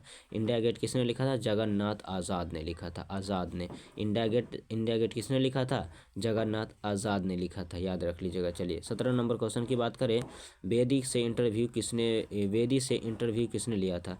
बेदी से इंटरव्यू लेने वाली कौन है। तो कहीं ना कहीं बेदी से जो पहली बार इंटरव्यू लिया गया था, तो याद रखेंगे आपसी में किसी भी दो अशख़ास की गुफ्तगू के आपसी मुलाकात के दौरान आपसी गुफ्तगू को, बातचीत को हम लोग क्या कहते थे, इंटरव्यू कहते हैं। आपस में जो आपसी बातचीत होती है उसको हम लोग, दो आदमी की गुफ्तगू को, आपसी बातचीत को हम लोग क्या कहेंगे, इंटरव्यू कहते हैं। और बेदी से इंटरव्यू पहली मरतबा जो है ऑप्शन नंबर ए में देखिए, इस्मत चगताई और फैयाज़ रफ़त लिए थे। ऑल इंडिया शिक्षक का रेडियो से ताल्लुक था, ऑल इंडिया रेडियो से इसका ताल्लुक था इस्मत चगताई से। ठीक है ना, इस्मत आपा इसका नाम है, बोलते लोग सब प्यार से इस्मत आपा। तो इस्मत चगताई जो थी, है ना, और फैयाज़ रफ़त दोनों एक दूसरे के जो है ना वहाँ काम करती थी ऑल इंडिया रेडियो में। तो सबसे ज़्यादा सवाल जो है ना, सबसे पहला सवाल जो यही पूछी थी इस्मत चगताई, और सबसे ज़्यादा सवाल इसी ने, फैयाज़ रफ़त ने कम पूछा था। राजेंद्र सिंह बेदी, ठीक है ना, हाँ राजेंद्र सिंह बेदी। और ये पैदा हुए 1915 में, राजेंद्र सिंह बेदी पैदा हुए थे। राजेंद्र सिंह बेदी 1915 में पैदा हुए थे। ठीक है, जगन्नाथ आज़ाद तो शायद 1918 में पैदा हुए, इस अकेले वाला यानी पाकिस्तान वाला बात हो गया होगा, देख लेना। चलिए इस तरह से आप लोग याद कर लीजिएगा। 1984 में राजेंद्र सिंह बेदी का इंतकाल हो गया लाहौर। ठीक है ना, तो कहीं ना कहीं लाहौर में ही इंतकाल किए होंगे, देख लेना आप लोग। आगे बात करें, शामिल नसाब नज़म बिजली अखम्बा के शायर कौन हैं। 18 नंबर क्वेश्चन, शामिल नसाब नज़म बिजली खंबा के शायर कौन? आप लोग याद कीजिएगा, जगन्नाथ आज़ाद होगा, परवेश शाहिदी होगा, हाँ नज़म नदा फाजली होगा, चकबिस्त होगा। इसका सही आंसर क्या होगा? नज़म बिजली खंबा के शायर कौन है? तो इसका सही आंसर हो जाएगा 18 नंबर का सही आंसर क्या होगा? Option number D, Nida Fazli. 9 से देखिए, 9 से नज़म होता है, 9 से नदा फाजली भी होता है, ठीक है। तो 9 से नदा फाजली हो जाएगा। नज़म हम नहीं जानते, या सॉरी नज़म बिजली खंबा के शायर कौन है? और एक और है नज़म, है ना। नज़म बहुत आसान थी पहले, 9 से नज़म बहुत आसान थी, अब बिजली खंबा के दोनों के जो शायर हैं नदा फाजली ने लिखा है, ठीक है। तो याद रख लीजिएगा आप लोग।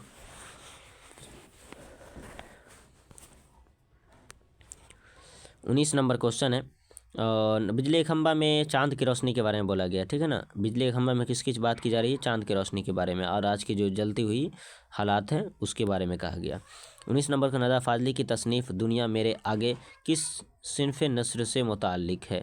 मैंने बताया था किस सिनफ़ मुताल्लिक होगा, तो इसका सही आंसर क्या होना चाहिए? आप लोग बताइए कि जो क्या बोलते हैं, दुनिया मेरे आगे कि दुनिया मेरे आगे चल, ये क्या लिखा है फाजली, ये क्या लिखा है फाजली, ये क्या लिखा है, ये क्या लिखा है।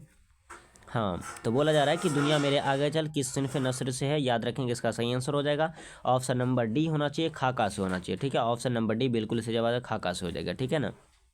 चलिए 20 नंबर क्वेश्चन है, शहबाज का इंतकाल कब हुआ था? तो बउआ याद रखेंगे, शहबाज का जो इंतकाल हुआ था, याद रख लीजिएगा 1908 में हुआ था। 1908 में शहबाज का इंतकाल हो गया था, ठीक है ना, शहबाज, है ना। और 1898 में दूसरी शादी किया था, शमसुन्निसा खातून से शादी किया था, जो कि अशरफुन्निसा ऐसे ही कुछ नाम था, उसके साली से इन्होंने शादी किया था, है ना। तो देख लेना आप लोग शहबाज वाला क्वेश्चन। शहबाज वाला जो क्वेश्चन था मैंने बता दिया, इसका आंसर ये होना चाहिए। बाकी देख लो पैदा, हाँ यहाँ बात आ गया, शहबाज का इंतकाल तो आप लोग पढ़ लिए कि 1908 में हुआ था, और शहबाज की पैदाइश तो 1860 में पैदा हुए। अब इसका 1860 नहीं रहेगा तो आधा कर देना, 1800 देख लेना, 29 या 30 रहेगा, 29 नहीं तो 30 रहेगा, ठीक है। 30 रहेगा तो अच्छी बात है, 30 नहीं तो 29 मार देना, ठीक है। चलिए आगे बात करते हैं। तुझे क्या हो गया है, ओ तुझे क्या हो गया, नहीं मालूम तुम्हें क्या हुआ। चलो एक कितना नंबर क्वेश्चन है? 21 नंबर क्वेश्चन है, परवेश शाहिदी का असल नाम क्या है ना। परवेश शाहिदी का असल नाम क्या, देख लीजिए। परवेश शाहिदी का असल जो नाम है क्या है? परवेश शाहिदी का असल नाम क्या है? सैयद इकराम हुसैन। आप लोग देख सकते हैं, सैयद अबरार हुसैन नहीं होगा, सैयद इकराम हुसैन होगा। परवेश शाहिदी सैयद इकराम हुसैन, ऑप्शन नंबर ए बिल्कुल सही हो जाएगा, सैयद इकराम हुसैन, ठीक है ना, सैयद इकराम हुसैन। सैयद इकराम हुसैन ये इन्होंने लिखा है, ठीक है ना। कई साल गुजरे इसी राह गुजर पर, कई साल गुजरे इसी राह गुजर पर, किसी पेड़ की ठंडी छाँव तले में, अंधेरों में गुमसुम बैठा हुआ। ये बिजली खंबा के अंदर ये सब बात लिखा गया है। ये बात है उन दिनों की, यहाँ कोई बिजली का खंबा नहीं था, मगर चांद का नूर मैला नहीं था। ये बात है उन दिनों की, यहाँ कोई बिजली का खंबा नहीं था, मगर चांद का नूर मैला नहीं था। चलिए तो परवेश शाहिदी वाला बात था। परवेश शाहिदी ने हम नौजवां हैं इसके नाम से भी इन्होंने लिखा है। दिल्ली के नौजवानों के बारे में सैयद इकराम हुसैन ने एकदम लिखा है, नज़म लिखा है, याद रख लीजिएगा आप लोग। चलिए आगे बढ़ते हैं। 22 नंबर क्वेश्चन हमारा क्या, देख लीजिए। 22 नंबर क्वेश्चन है, 22 नंबर क्वेश्चन है, शामिल नसाब मरसिया गालिब ने किसकी मौत पर लिखा था? इसका सही आंसर हो जाएगा ऑप्शन नंबर देखिए, आरिफ की मौत पर, ऑप्शन नंबर डी बिल्कुल सही जवाब, आरिफ की मौत पर। जैनुल आबिदीन खां आरिफ, ठीक है ना, इसका पूरा नाम था जैनुल आबिदीन खां उर्फ आरिफ था, ठीक है ना, आरिफ था। याद रख लीजिएगा, आरिफ की मौत में मरसिया किसने, तो गालिब ने लिखा था। गालिब ने कहा था मैंने ही मुरासला को मकाला बना दिया, है ना। ये कौल किसका है, पूछा गया ये कौल किसने कहा था, मैंने ही मुरासला को मकाला बना दिया। तो ये कौल जब भी बात होगा ऐसा वाला क्वेश्चन देखने आ जाएगा तो इसका आंसर हो जाएगा गालिब ने, ठीक है। मुश्किल पसंद शायर गालिब को कहा जाता है, ठीक है ना, याद रख लीजिएगा आप लोग। मिर्जा नौशा के नाम से गालिब को जाना जाता है, ठीक है, इससे से याद रख लेना पड़ेगा आपको। चलिए आगे बात करें। 23 नंबर क्वेश्चन है, मिर्जा शौक लखनवी का ख़ानदानी पेशा कैसा था। मिर्जा शौक, है ना, मिर्जा शौक लखनवी का ख़ानदानी पेशा कैसा था, तो इसका आंसर हो जाएगा तवाबत का। ऑप्शन नंबर है बी, बिल्कुल सही जवाब हो जाएगा तवाबत का। इसका ख़ानदानी पेशा कैसा था, तवाबत का, ठीक है। ऑप्शन देखो, मिर्जा शौक लखनवी का ख़ानदानी पेशा कैसा था, तवाबत का। और जिस भी ऑप्शन के अंदर तवाबत देखा जाए उसका आंसर यही मार देना, तवाबत का। कोई भी क्वेश्चन है इसका आंसर हो जाएगा तवाबत, ठीक है ना। ज़्यादातर मिर्जा शौक वाला में तवाबत का दे देता है और कोई में नहीं दे जाता, ठीक है ना। सलाम मछली शेरी किस सिनफ के शायरी से माखूज है, तो मिर्जा शौक लखनवी ये कहीं ना कहीं आप जाइएगा, आप लोग पढ़िएगा तब समझ में आएगा। मिर्जा शौक लखनवी, है ना, दयाशंकर नसीम, ये सब मसनवी निगार है कहीं ना कहीं, ठीक है ना, तो आप लोग देख लीजिएगा उसमें जाके।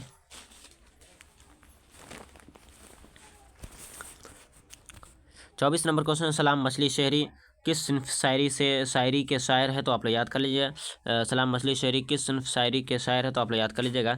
ऑप्शन हो जाएगा इसका डी नंबर, गीत के शायर हैं। कौन सलाम मछली शहरी गीत लिखे हैं, आप लोग सुने हैं कि जमुना की लहरें उठती है, कुछ गाती कुछ कहती है, ना जाने क्यों इतना आकाश के हंसमुख तारों से। ये सब गीत है, नहीं गाओ, गीत ऐसे नहीं गाया जाता है, हम आपको सही सुना देते हैं, मगर गीत गाने का तरीका मेरा कुछ अलग है, लहजा अलग है, ठीक है। मैं अभी सुनाऊंगा नहीं क्योंकि अभी मेरे को मन नहीं करता है, छोड़ो। जफ़र गोरखपुरी की शायरी के अब तक कितने मजमूआ मंजराम पर आ चुके हैं, इसका सही आंसर हो जाएगा, देख लीजिएगा कितना हो जाएगा। बुआ बच्चा जैसन बता दीजिए आपको क्या हो जाएगा। तो जफ़र गोरखपुरी की शायरी के अब तक जो कितने मजमूआ मंजराम पर आ चुके हैं, तो आपको बताया थे ना, शायद इसका सही आंसर होना चाहिए 12 था, मगर इसमें तो 12 ऑप्शन है ही नहीं, तो कहीं ना कहीं क्या हो जाएगा 7 नहीं तो 8 होगा। सोचिए क्या होना चाहिए, आप लोग थोड़ा सोचो। जफ़र गोरखपुरी 7 मजमू रे। देखिए, तो जफ़र गोरखपुरी के कब तक अब तक जो शायरी के कितने मजमूआ शाया हो गया, तो आप लोग इसका सही आंसर याद रखेंगे 7 मजमूआ। बिल्कुल से जवाब, आप लोगों ने भी 7 दिया ऑप्शन।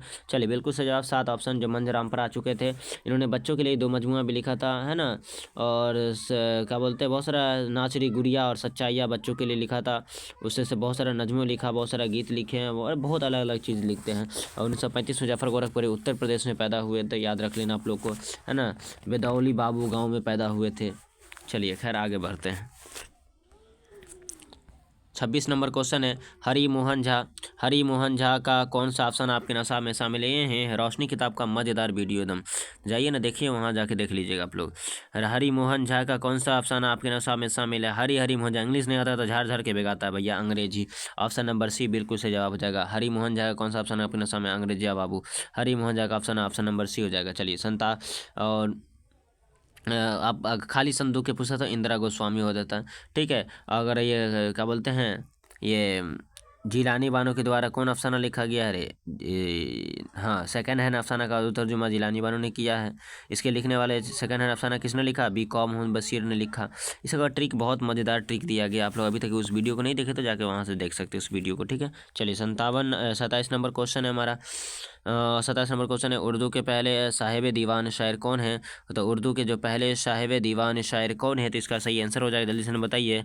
वली दखनी से कोई बड़ा शायर नहीं होना चाहिए, कली कुतुब शाह होगा। कौन होगा इसका सही आंसर, जल्दी बता दीजिए आप लोग, कौन होगा जल्दी बताओ। इसका सही आंसर हो जाएगा कली कुतुब शाह होगा, सिराज दखनी होगा, शाह मीरा जी होगा, या वली दखनी होगा।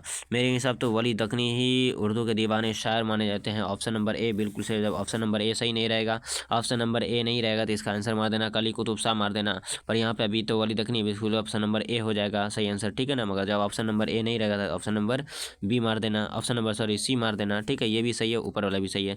तो दीवाने जो शायर थे वली दखनी थे, आपको जो रहेगा वहाँ पे आंसर वहीं से मारिएगा, ठीक है। तो हम यहाँ बता दिए, चल खैर आगे बढ़ते हैं, क्योंकि वली दखनी को शुमाल और जुनूब का पुल भी बना जाता है, जिससे बड़ा शायर कोई नहीं मानते नहीं। तो आप लोग के हिसाब से जो भी रहे, कली कुतुब शाही क्यों नहीं रहे, आप लोग मार दीजिए कली कुतुब शाही, आपको लग रहा है तो अच्छा है बना दीजिए। ठीक है चलिए, मगर मेरे हिसाब से दोनों सही है। ऑप्शन देख के मारिएगा, वाले देखनी हो तो वाले देखनी मारिए, नहीं तो कली कुतुब शाह होगा। ठीक है, दोनों ऑप्शन देख के मारिएगा। चलिए, तू वह सूरज है, वह मतलब तू वह सूरज है, तेरी परछाइयाँ रह जाएगी। बोलते ना, तू वह सूरज है तेरी परछाइयाँ रह जाएगी। ऑप्शन नंबर बी बिल्कुल सही हो जाएगा, परछाइयाँ रह जाएगी। तू वह सूरज है, तेरी परछाइयाँ रह जाएगी। ये याद रखना कैसा सवाल है। आगे बढ़े। 29 नंबर क्वेश्चन है, परवीन शाकिर की शादी किससे हुई थी? तो परवीन शाकिर की शादी किससे हुई थी, जल्दी से बताएंगे इसका आंसर। तो डॉक्टर नसीर अली से हुई थी। ऑप्शन नंबर हो जाएगा डॉक्टर नसीर। परवीन शाकिर की शादी किससे हुई थी? तो ऑप्शन हो जाएगा ऑप्शन नंबर बी हो जाएगा, डॉक्टर नसीर अली से हुई थी। डॉक्टर नसीर अली से हुई थी, ठीक है ना। डॉक्टर नसीर अली से परवीन शाकिर की शादी हो गई थी, ठीक है, तो याद रख लीजिएगा। चलिए, शायरी में नसीम किसके शागिर्द थे? शायरी में नसीम जो थे किसके शागिर्द थे, इसका सही आंसर बताइए। शायरी में नसीम किसके शागिर्द थे? इसका सही आंसर हो जाएगा आतिश लखनवी। ऑप्शन नंबर बी, आतिश लखनवी के शागिर्द कौन थे? तो नसीम, दयाशंकर नसीम जिसका नाम है ना, पूरा नाम दयाशंकर नसीम है। बाप का नाम गंगा प्रसाद कोल है, दयाशंकर कोल भी बोल सकते हो। मसनबी से है, गुलजार नसीम इसी का तो मसनबी है, क्लास 10th में। चलिए, 31 नंबर क्वेश्चन है हमारा कि कहानी अर्जुन में अर्जुन किसका नाम है? कहानी अर्जुन में अर्जुन किसका नाम है, पूछा जा रहा है। कहानी अर्जुन में अर्जुन किसका नाम है? अब लोग बता दीजिए। एक आदमी का नाम, एक गांव का नाम, एक दरख्त का नाम है, एक पहाड़ का नाम है। इसका सही आंसर हो जाएगा ऑप्शन नंबर सी हो जाएगा। इसका ऑप्शन नंबर सी हो जाएगा, एक दरख्त का नाम है, क्योंकि बंगला जबान में अर्जुन लिखा गया था। क्योंकि अर्जुन मतलब पेड़ होता है, पेड़ को उर्दू में दरख्त बोला जाता है, ठीक है। बंगला जबान की कहानी जिसके लिखने वाले अर्जुन के लिखने वाले महाश्वेता देवी, क्योंकि महाश्वेता पेड़ पर महाश्वेता देवी, क्योंकि महान देवी सोती रहती है इसलिए महाश्वेता देवी हो जाएगा। और अर्जुन को पेड़ को हम लोग काट कर घर बनाएंगे, बंगला बनाएंगे, इसलिए घर के जब बनाएंगे तो पेड़ काटेंगे तो जंगल लगेगा, तो साफ करना पड़ेगा, साफी कदवाई हो जाएगा। इसके तर्जुमा निगार, इसका ट्रिक है मज़ेदार, याद रख लीजिएगा, ठीक है। नहीं याद किए तो जाके मेरे वीडियो को देख लीजिए, याद हो जाएगा। चलिए, तो इसका सही आंसर आपको ऑप्शन नंबर सी हो जाएगा। 32 नंबर, गालिब का पहला तखल्लुस क्या था? गालिब का पहला तखल्लुस क्या था, चलिए बताएंगे इसका answer. Option number A, option number B, option number C, option number D. क्या होगा? अशद होगा, अशद होगा, असद होगा, अशद होगा। ऑप्शन नंबर बी हो जाएगा, ऑप्शन नंबर बी असद हो जाएगा, ऑप्शन नंबर बी असद हो जाएगा। गालिब का पहला तखल्लुस असद है, दूसरा नंबर गालिब, ठीक है। चलिए, 33 नंबर क्वेश्चन देख लेते हैं। महाश्वेता देवी के कौन सा ऑप्शन आपके नसाब में शामिल है? महाश्वेता देवी, हमने कहा था महाश्वेता देवी पेड़ पर सोती रहती है, पेड़ को उर्दू में दरख्त बोला जाता है, बांग्ला जबान में अर्जुन बोला गया। अर्जुन, अर्जुन एक पेड़ का नाम है, अर्जुन। ऑप्शन नंबर सी बिल्कुल सही जवाब हो जाए। महाश्वेता देवी पेड़ पर सोती रहती है, यानी अर्जुन के पेड़ पर महाश्वेता देवी, यानी अर्जुन लिखा हुआ किसका? महाश्वेता देवी का लिखा हुआ है। चलिए आगे बढ़ते हैं। 34 नंबर क्वेश्चन का सही जवाब हो जाएगा। 34 नंबर क्वेश्चन सा है, वारिशाह किस जबान की नज़म है? वारिशा किस जबान की नज़म है? तो वारिशा किस जबान की नज़म, आप लोग बताइए, वारिशा किस जबान की नज़म है? इसका सही आंसर हो जाएगा पंजाबी जबान की, मराठी जबान। तो वारिशा पंजाब के लिए, मैंने कहा था वारिशा पंजाब के लिए अमृत है, तो वारिशा पंजाब के लिए क्या है? अमृत है। तो यानी पंजाबी जबान के शायर है वारिशा। अमृत यानी अमृता प्रीतम ने लिखा है, याद रख लीजिएगा। बुजुर्ग है वारिशा, कहाँ के बुजुर्ग? पंजाब के बुजुर्ग थे। उसका तरादुई किस अफसाने का किरदार है? तरादुई अफसाना जो किरदार है, तरादुई किस अफसाने का किरदार है? इसका आंसर हो जाएगा ए नंबर, खाली संदूक के मरकजी किरदार का नाम याद रख लीजिए। खाली संदूक के मरकजी किरदार का नाम तरादुई है। इसी तरीके से याद कर लीजिए, अर्जुन के जो मरकजी किरदार का नाम है उसका नाम बता दे, कीतो और मोहिनी है। कीतो और मोहिनी है, जो कि विशाल महतो आराम हिल्डर के खेतों में काम क्या करता है? धान का खेती करते हैं विशाल महतो, उसमें वो खेत का तो जो है उसमें चुनने का काम करता है कीतो, और उसकी बीवी मोहिनी है, उसका दिगा पीताम्बर, और जो है ये सारे दोस्त मिलकर खेतों में काम करते, जंगलों को काटने का काम करते, पेड़ पौधा काटने का काम करते हैं। आगे बढ़ते हैं। तेरा दुई की सबसे नया किरदार है, खाली संदूक, है ना, ये सब किरदार है। बहुत अच्छा क्वेश्चन सब है। अफसाना आशियाना में सिराज और बरकत अली सिद्दीकी में कैसा रिश्ता है? अफसाना आशियाना में सिराज और बरकत अली सिद्दीकी में कैसा रिश्ता है? सिंपल सी बात है कि बेटा बाप वाला रिश्ता होगा। कहीं ना कहीं सिराज बेटा है और बरकत अली सिद्दीकी बाप है, तो कहीं ना कहीं इनमें पूछ रहा है रिश्ता कैसा है, तो बाप बेटा का रिश्ता है। तो ऑफ एक साथ तो बाप बेटा दिख नहीं रहा, इसका आंसर हो जाएगा कहीं ना कहीं बाप बेटा का रिश्ता है। इसका मतलब हो जाएगा यहाँ पे कौन है, पूछा जा रहा है कि बताइए आशियाना में सिराज बरकत अली सिद्दीकी का रिश्ता में कौन है, तो सिराज के बारे में पूछ रहा है। तो सिराज बरकत अली सिद्दीकी के रिश्ता में कौन है, इसका आंसर हो जाएगा ऑप्शन नंबर ए बेटा हो जाएगा। पर यही पूछ देता बरकत अली सिद्दीकी सिराज के रिश्ता में कौन, इसका सही आंसर ऑप्शन नंबर सी हो जाता। पर यहाँ पूछा कि सिराज यानी सिराज अली बरकत अली रिश्ता में कौन है, तो बेटा हो जाएगा, ऑप्शन नंबर ए हो जाएगा, ऑप्शन नंबर ए बेटा हो जाएगा। चलिए 37 नंबर क्वेश्चन को देख लेते हैं। 37 नंबर क्वेश्चन हमारा है, डॉक्टर भीमराव अम्बेडकर किस साल की उम्र में स्कूल में दाखिला लिया था? भीमराव अम्बेडकर किस साल की उम्र में दाखिला लिया था? 5 साल की उम्र में दाखिला लिया था, इसका सही आंसर हो जाएगा ऑप्शन नंबर डी हो जाएगा, 5 साल की उम्र में दाखिला लिया था। डॉक्टर भीमराव अम्बेडकर किस साल की उम्र में दाखिला लिया था स्कूल में? दाखिला जब ये 5 साल का हुआ था, इसके वालिद ने इसे दाखिला करवा दिया कि स्कूल में, जब 5 साल का ये बच्चा हुआ था इसको स्कूल में यानी पढ़ने के लिए लगा दिया गया था। और इसके वालिद 14 वर्षों तक यानी 14 साल तक हेड मास्टर की हैसियत से नौकरी करते रहे। और ये 14 तारीख यानी 14 तारीख को अप्रैल का महीना था, 1891 में पैदा हुए डॉक्टर भीमराव अम्बेडकर। और 1956 में डॉक्टर भीमराव अम्बेडकर का वफात हो गया, 1956 में, याद रख लीजिएगा। चलिए 38 नंबर क्वेश्चन है। 38 नंबर क्वेश्चन क्या देख लीजिए, राजेंद्र सिंह बेदी किस शहर में पैदा हुए? तो राजेंद्र सिंह बेदी जो है किस शहर में पैदा हुए, आप लोग याद कर लीजिए। कराची होगा, लाहौर होगा, अमृतसर होगा, जो है ना चंडीगढ़ होगा, क्या होगा, इसका मतलब हो जाएगा राजेंद्र सिंह बेदी कहाँ पैदा हुए थे, इसका आंसर हो जाएगा ऑप्शन नंबर ए, बिल्कुल सही जवाब हो जाएगा, लाहौर में पैदा हुए थे।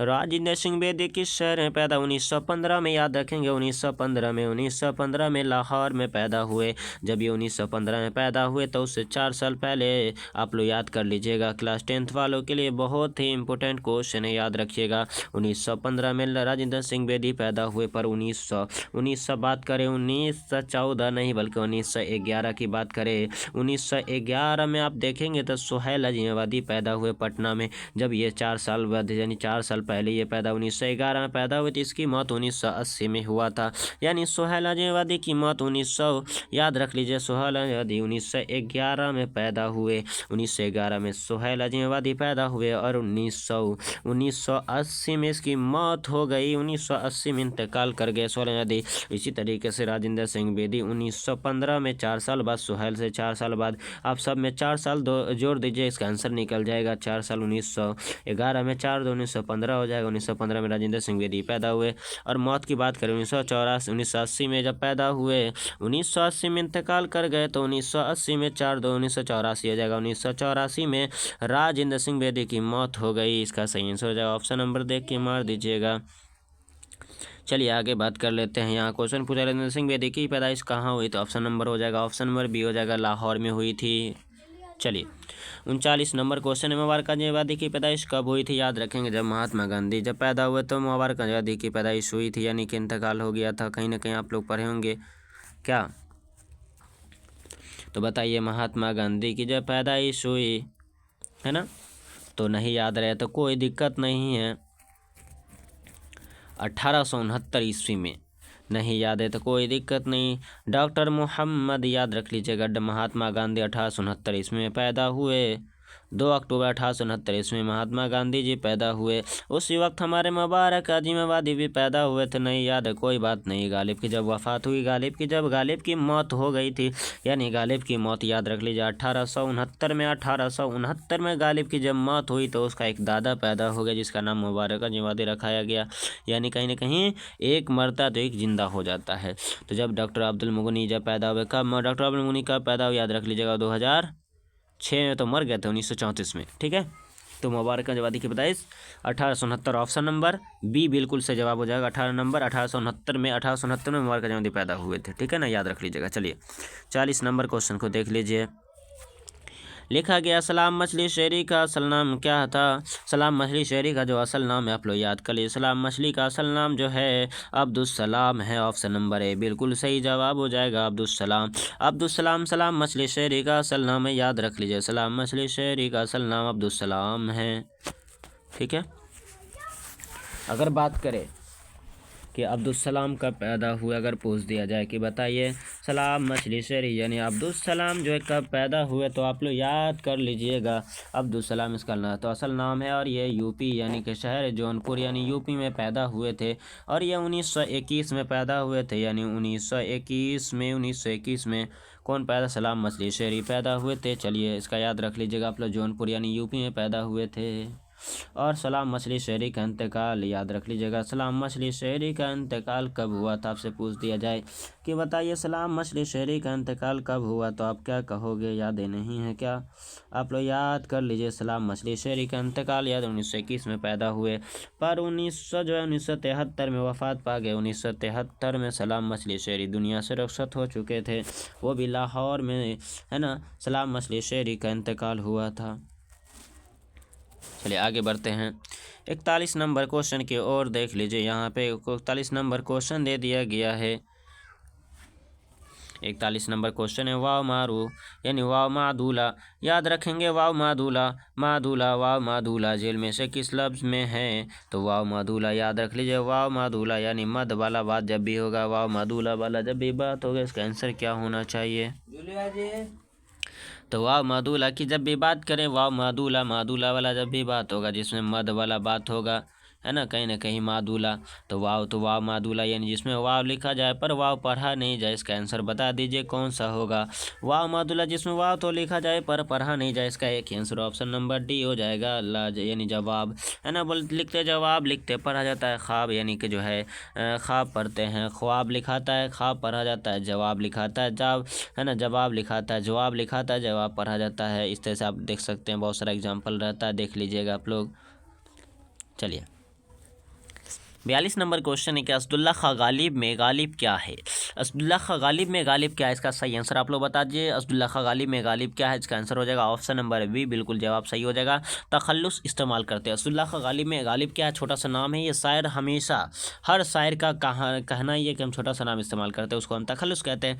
तो याद रख लीजिए गज़ल के आखिरी शेर यानी जो है मतला, यानी सॉरी मतला नहीं होता, मक्ता होता है। गज़ल के आखिरी शेर को मक्ता बोला जाता है, और मक्ता में शायर अपना नाम इस्तेमाल करता है, छोटा सा नाम, जिसको हम लोग तखल्लुस कहते हैं, याद रख लीजिएगा। ठीक है। 43 नंबर क्वेश्चन की बात करें, दर्जिल में से अलामत इस्तिफ़हाम कौन सी है? 43 नंबर क्वेश्चन है, देख लीजिए, बहुत अच्छा क्वेश्चन है। मतलब जो लिखा हुआ है, दर्जेल में से अलामत इस्तिफ़हाम कौन सी है? तो याद रख लीजिएगा दर्जेल में से अलामत इस्तिफ़हाम कौन सी है, इसका सही आंसर हो जाएगा अलामत इस्तिफ़हाम यानी क्वेश्चन मार्क। इस्तिफ़हाम बोलते हैं सवालिया को, सवालिया रहे या इस्तिफ़हाम दोनों का मतलब सेम होता है, सवालिया रहता है तो उसका आंसर, तो जिसके अंदर सवाल पूछा जाता है कैसा चिन्ह होता है आप लोग जानते हैं, ऑप्शन नंबर सी बिल्कुल जवाब सही हो जाएगा 43 का। चलिए आगे बढ़ते हैं। इसमें मॉर्फा कितनी किस्म होते हैं? 44 नंबर क्वेश्चन, इसमें मॉर्फा कितनी किस्म होते हैं? बहुत ही इंपॉर्टेंट VBI क्वेश्चन है, एकदम बिहार बोर्ड में एकदम आएगा ही आएगा क्वेश्चन, याद रख लीजिएगा, है ना। इसमें नकरा, इसमें मॉर्फा से, ठीक है। तो इसमें मॉर्फा की कितनी किस्में हैं? अगर आप बोलिएगा इसका अलग से एक वीडियो बना देने के लिए, आप कमेंट आएगा तो हम इसके लिए अलग से एक वीडियो बना के आपको एकदम अच्छे तरीके से अच्छे अंदाज में, जो कभी भूलेंगे ना ऐसा बता देंगे। तो आपका कमेंट ज़्यादा आएगा इस चीज़ पर, तो हम आपको इस पर वीडियो बना के दिखा देंगे, ठीक है। खैर आगे बढ़ते हैं। हम इसमें मॉर्फा की कितनी किस्में होती है याद रखिए। ओनली फॉर ग्रामर पे बात कर सकते हैं, तो अलग से वीडियो बनेगा, आप लोग कमेंट ज़्यादा कीजिएगा। तो इसमें मॉर्फा कितनी किस्में हैं? तो याद रखिए ऑप्शन में जो हो जाएगा ऑप्शन नंबर 7 यानी डी हो जाएगा। 7 किस्में हैं इसमें नकरा के, और इसमें मॉर्फा के। जब 7 नहीं रहता तो 5 मार दीजिएगा, ठीक है ना। 5 6 जो भी रहेगा देख लीजिएगा, 5 रहता है, 6 नहीं रहता है। इसमें मॉर्फा कितनी 7 किस्में हैं, और इसमें नकरा के भी 7 किस्में, याद रखिएगा। चलिए 45 नंबर क्वेश्चन है, हस्ब का मुतरदिफ क्या होगा? हस्ब का उल्टा होता है, हस्ब का मुतरदिफ हसब नसब बोलते हैं ना, हसब नसब। तो यहाँ पे या तो है ही नहीं, तो इसका आंसर क्या हो जाएगा? हसब का उल्टा नसब, हसब नसब, हसब नसब, सुनाई दे रहा है ना, हसब नसब, हसब नसब। तो 45 का ऑप्शन नंबर डी हो जाएगा। चलिए 46 नंबर क्वेश्चन है, रहमत आलम आपको क्या कहेंगे, यानी रहमत आलम को आप क्या कहेंगे? रहमत आलम, तो हम इसको बोलते हैं रहमत आलम। हम अगर बोलेंगे रहमत आलम इसको हम बोलते हैं लक़ब बोलते हैं, क्या बोलते हैं हुआ? ऑप्शन नंबर बी बिल्कुल सही। 46 का ऑप्शन नंबर बी हो जाएगा लक़ब को, यानी रहमत आलम क्या है, आप क्या कहेंगे? रहमत आलम यानी लक़ब हो जाएगा, ठीक है ना। चलिए उसका दर्जेल में से कौन सा लफ्ज मुज़क्कर है, इसका आंसर आप लोग देख लीजिएगा। मुज़क्कर लफ्ज बात करें तो मुज़क्कर जो होगा, बारिश मुज़क्कर नहीं है, बारिश हो रही है, बारिश बरस रही है ना। बोतल है तो बोतल तो पहले सुना दे रहा है। इसका आंसर ऑप्शन नंबर ए बादल मुज़क्कर है, बादल मुज़क्कर है, ठीक है ना, बादल मुज़क्कर है। ऑप्शन नंबर ए बादल मुज़क्कर है। खेल आगे बढ़ते हैं। 48 नंबर क्वेश्चन, दर्जेल में से इसमें नखरा की निशानदेही कीजिए। दर्जेल में से इसमें नखरा की निशानदेही कीजिए। इसमें नखरा कौन है? इसमें नखरा आप लोग याद कर लीजिए। इसमें नखरा वो है जिसको खास नहीं हो, जो खास ना हो, जिसके आम नाम से जाना जाता है, आम नाम से इसमें नखरा को जाना जाता है। तो आमिर एक खास नाम है, पटना एक खास नाम है, पहाड़ एक खास नाम है नहीं है, गंगा एक खास नाम है, नदी में आता है, पटना एक शहर में आता है, आमिर एक लड़का का नाम है। तो ये सब खास नाम है, पर पहाड़ किसका नाम है? किसी का नाम नहीं। पहाड़ तो पहाड़े को पहाड़ बोलते हैं ना। चलिए, पहाड़ का नाम हिमालय ने ना बोला, इससे से पटना का पटना हो जाएगा खास, ये सब जो पहाड़ हो जाएगा यहाँ पे इसमें नखरा हो जाएगा। ऑप्शन नंबर सी इसमें नखरा हो जाएगा। 48 का ऑप्शन नंबर सी बिल्कुल से जवाब। 49 नंबर क्वेश्चन है, खस का जिद क्या होगा? बताया था आपको, खस का जिद नहीं देखे शॉर्ट वीडियो हमारा जाकर देख सकते हैं, जिद अजदात में बनाया गया है। खस की जिद क्या होगी आपसे, इसका आंसर नंबर हो जाएगा ऑप्शन नंबर है तर या नम। देखिए तर या नम देते हैं, नम और न तो तर होगा, तो नम है इसमें नहीं, तो ऑप्शन नंबर ए हो जाएगा, तर हो जाएगा। खस का जिद क्या होता है? तर होता है। चलिए, दर्जेल में 50 नंबर क्वेश्चन है, दर्जेल में से लाहिका, दर्जेल में से लाहिका को तलाश करें। लाहिका की तलाश करेंगे, दर्जेल में से लाहिका कौन है? तो लाहिका देखिए, बेवकूफ़, बदमाश, अक्लमंद, बेशक। लाहिका यानी लास्ट में, तो अक्लमंद ऑप्शन नंबर ए हो जाएगा, कहीं ना कहीं ऑप्शन नंबर सी हो जाएगा, अक्लमंद ऑप्शन नंबर सी, अक्लमंद, अकल प्लस मंद, लास्ट में जोड़ रहा है मंद, इसलिए हो जाएगा अक्लमंद, लाहिका हो जाएगा, ठीक है ना, याद रख लीजिएगा। चलिए, 51 नंबर क्वेश्चन, दर्जन में से इसमें तादाद की निशान देखिए। तो इसमें तादाद की निशान देखिए, इसका वीडियो देखना तो आप लोग अलग से वीडियो को कमेंट कीजिएगा कि हाँ सर लाइक और सबका का एक अलग वीडियो बना के दिखा दीजिए आप लोग, तो इसका अलग से वीडियो बन सकता है, आप लोग कमेंट कीजिएगा तो ठीक है। दर्जन में से इसमें तादाद की निशान देखिए, आप भूलोगे नहीं, ऐसा पढ़ाएंगे, ठीक है ना। जब कमेंट कीजिएगा आप लोग, वीडियो बनाने के लिए फोर्स डालिएगा, तब आपको दिया जाएगा बना के, ओनली फॉर वही लाइक और सबका को विस्तार से समझा देंगे, ठीक है ना, कभी भूलोगे नहीं, इसका आंसर एकदम छोड़ोगे नहीं, एकदम देखते मात्र बना दोगे। दर्जन में से इसमें तादाद की निशानी दीजिए।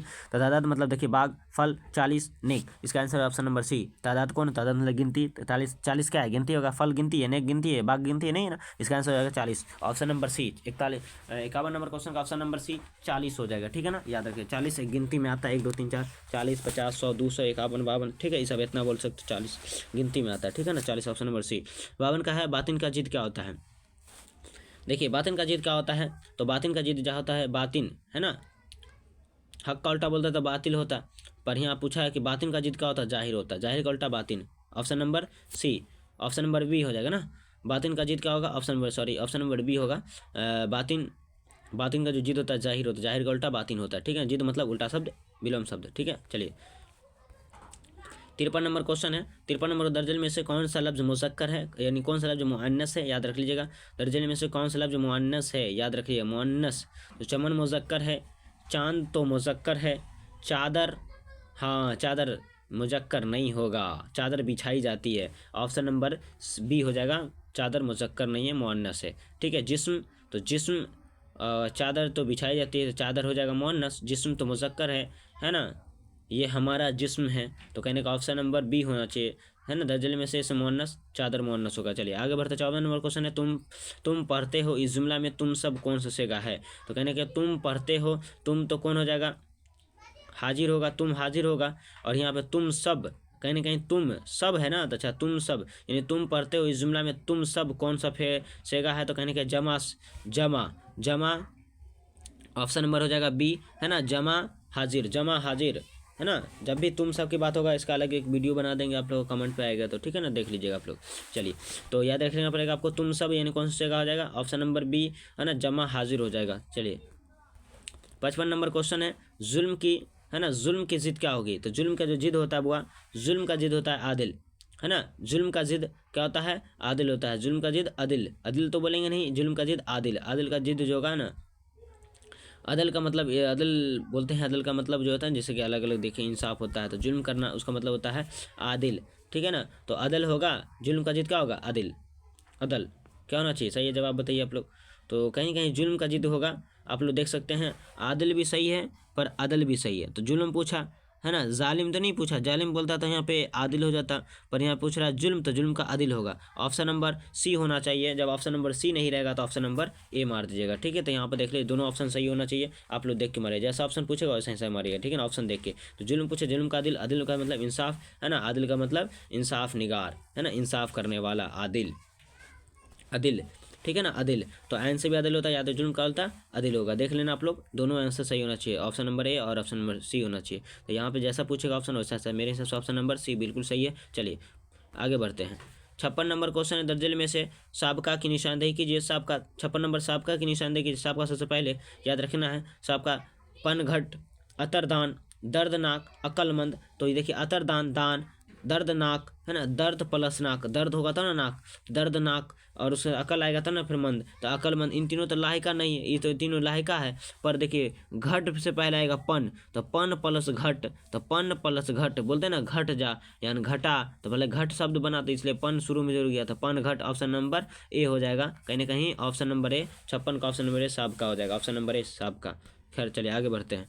57 नंबर क्वेश्चन है, मैं आऊँगा इस किस फेल की मिसाल है। मैं आऊँगा किस फेल की मिसाल है बउआ, याद रख लीजिएगा। मैं आऊँगा किस फेल की मिसाल है। मैं आऊँगा, मैं ऐबे करूँगा, कहीं ना क्या बोल रहा है, मैं आऊँगा, लास्ट में गागी आ रहे हैं, ऑप्शन नंबर सी हो जाएगा। फेल मुस्तकबिल, ऑप्शन नंबर सी, फेल मुस्तकबिल यानी फ्यूचर टेंस। आऊँगा है ना, गागी की बात होगा, फ्यूचर टेंस हो जाएगा, ऑप्शन नंबर कहीं ना कहीं सी हो जाएगा। आऊँगा फेल मुस्तकबिल हो जाएगा, ठीक है, आप लोग याद कर लीजिएगा। चलिए आगे बढ़ते हैं। 58 नंबर क्वेश्चन है, तुम कहाँ जा रहे हो। तुम कहाँ जा रहे हो ये कैसा जुमला है। तुम कहाँ जा रहे हो ये कैसा जुमला है, तो बताइए क्या खबरिया होगा, दुआइया होगा, नदाइया होगा, इस्तफामिया होगा। तो मैंने बोला था तुम कहाँ जा रहे हो, कोई सवाल पूछ रहा है ना, तुमसे रोक दिया, तो ऑप्शन नंबर डी हो जाएगा इस्तफामिया। कहीं ना कहीं इस्तफामिया को बोलते हैं सवालिया, सवालिया को ही इस्तफामिया बोला जाता है, ठीक है, तो आप लोग याद कर लीजिएगा। चलिए 59 नंबर क्वेश्चन है, अर्ज का हमसुद लफ्ज क्या होगा। तो आइन से अर्ज है तो इसका मतलब अलिफ से अर्ज हो जाएगा। यहाँ पर 3 तरह का क्वेश्चन पूछे, तो आइन से रहता तो अलिफ से, अलिफ से रहता तो आइन से, और दूसरा सन सन कन कन मन मन मन एक जैसा आवाज सुनाई देगा तो भी इसमें सूत होता है, ठीक है ना। तो अर्ज का हमसुद क्या होगा, तो अलिफ से अर्ज होगा, आइन से अर्ज हो तो यहाँ पे अलिफ से अर्ज होगा, ठीक है ना। तो आइन से अर्ज होगा तो अलिफ से, जैसे मान लीजिए यहाँ पे शेर लिखा हुआ है, ये आइन से शेर लिखा हुआ है, तो इसका आंसर कौन शेर होगा, तो सिया वाला शेर होगा, तो कहीं ना कहीं शेर, तो याद रखेंगे शेर है ना, शेर हो जाएगा, ठीक है, तो याद रख लेना आपको। चलिए 60 नंबर क्वेश्चन है हमारा, तुम किताब पढ़ते डॉट डॉट क्या होना चाहिए, तुम किताब पढ़ते हो, ऑप्शन नंबर सी होना चाहिए, हो होगा, क्योंकि तुम किताब पढ़ते हो, ठीक है, सेम जुमला मुकम्मल कर देना, तुम किताब पढ़ते हो। तुम कहाँ जाते हो है ना, तुम क्या खाते हो, ऑप्शन देख लेना जैसा बोलेगा वैसा, ठीक है। चलिए 61 नंबर क्वेश्चन है, इनमें से कौन सोहेल अजनबी का मजमुआ कौन सा है। सोहेल अजनबी का कौन सा मजमुआ इसमें लिखा हुआ है, आदमी के रूप, अनोखी मुस्कुराहट, आंख मचौली, दर्पण। तो बताइए कौन सा मजमुआ सोहेल अजनबी के लिखा हुआ है। हमने बोला था 3 अफसानी मजमुआ था सोहेल अजनबी का, कौन कौन, अलाव और आदमी के रूप और कुंजी था, जल्दी बताइए। अलाव और आदमी के रूप और 4 चेहरे, तो आदमी के रूप इसमें यहाँ पे है, ऑप्शन नंबर ए बिल्कुल से जवाब। इनमें से कौन है, तो ऑप्शन नंबर ए आदमी के रूप है, ठीक है ना। चलिए महमूद की अहलिया का नाम क्या था, तो महमूद के जो अहलिया, 62 नंबर क्वेश्चन है, महमूद की अहलिया का नाम क्या था, Zubaida, option number C Zubaida. और क्लास में कौन लड़की इसको गहरे नज़र से देख रही थी, इसका नाम था खालिदा, है ना, खालिदा। याद रखिए खालिदा नाम की एक लड़की थी जो महमूद को बहुत गहरे नज़र से देख रही थी यूनिवर्सिटी के हॉस्टल में, ठीक है। चलिए आगे बढ़ते हैं। 63 नंबर क्वेश्चन, सर सैयद की वालिदा, सर सैयद की वालिदा का नाम क्या था। सर सैयद की वालिदा का नाम, सर सैयद कहा ना कहीं अजीज़ थे, इसलिए इसके वालिदा का नाम क्या हो गया, अजीज़ुन्निसा। अब देखिए कहीं लिखा हुआ Azizunnisa, option number A, option number C Azizunnisa. क्यों, गालिब बहुत ज़्यादा इज्जत, गालिब के सब लोग क्या करते हैं, इज्जत करते हैं, इसलिए उसकी वालिद का नाम क्या होगा, इज्जतुन्निसा होगा। तो इसलिए सर सैयद कहाँ जी थे, अजीज़ थे, बहुत प्यारे थे, इसलिए इसके माँ का नाम अजीज़ुन्निसा हो जाएगा, ठीक है, याद रख लेना आप लोग, ये सब ट्रिक है। चलिए 64 नंबर क्वेश्चन है, 64 नंबर क्वेश्चन है, आर्यभट्ट का सनाई पैदाइश जो है ना, सना पैदाइश कब हुई। आर्यभट्ट के सना पैदाइश बोलते हैं ना, 76 है रे, 76 है रे, तो कहीं नहीं बोलता ना 76 है रे, तो कहीं ना कहीं 76 कौन सी हो जाएगा, 476 बोलता ना, 476 है रे, कहीं का ऑप्शन नंबर 476 में आर्यभट्ट की पैदाइश हुई थी, ठीक है ना, 476 है ना, 476 में आर्यभट्ट की पैदाइश हुई थी। और 500 याद रखें 564 में आर्यभट्ट की मौत हो गई, है ना, 564 हो गया रे, 564 चला गया, है ना, 564 चला गया मतलब मर गया, तो 564 में आर्यभट्ट की मौत हो गई। आर्यभट्ट का ताल्लुक तेलंगाना से था, ठीक है ना, आर्यभट्ट का ताल्लुक कहीं ना कहीं तेलंगाना एक जो है एक ऐसा जगह है जहाँ 60 फीट की ऊंचाई के टीला बना दिया गया, जिसमें चांद ग्रहण और सूरज ग्रहण के बारे में खोज, आसमान के ऊपर जो भी चीज़ उसके बारे में खोजबीन करना, उसके ऊपर से इसका रिसर्च चलता रहता है, ठीक है ना। आर्य सिद्धांत और तंत्र इसके आर्यभट्ट की 2 किताब का नाम है, याद रख लीजिएगा। चलिए फिर आगे बढ़ते हैं।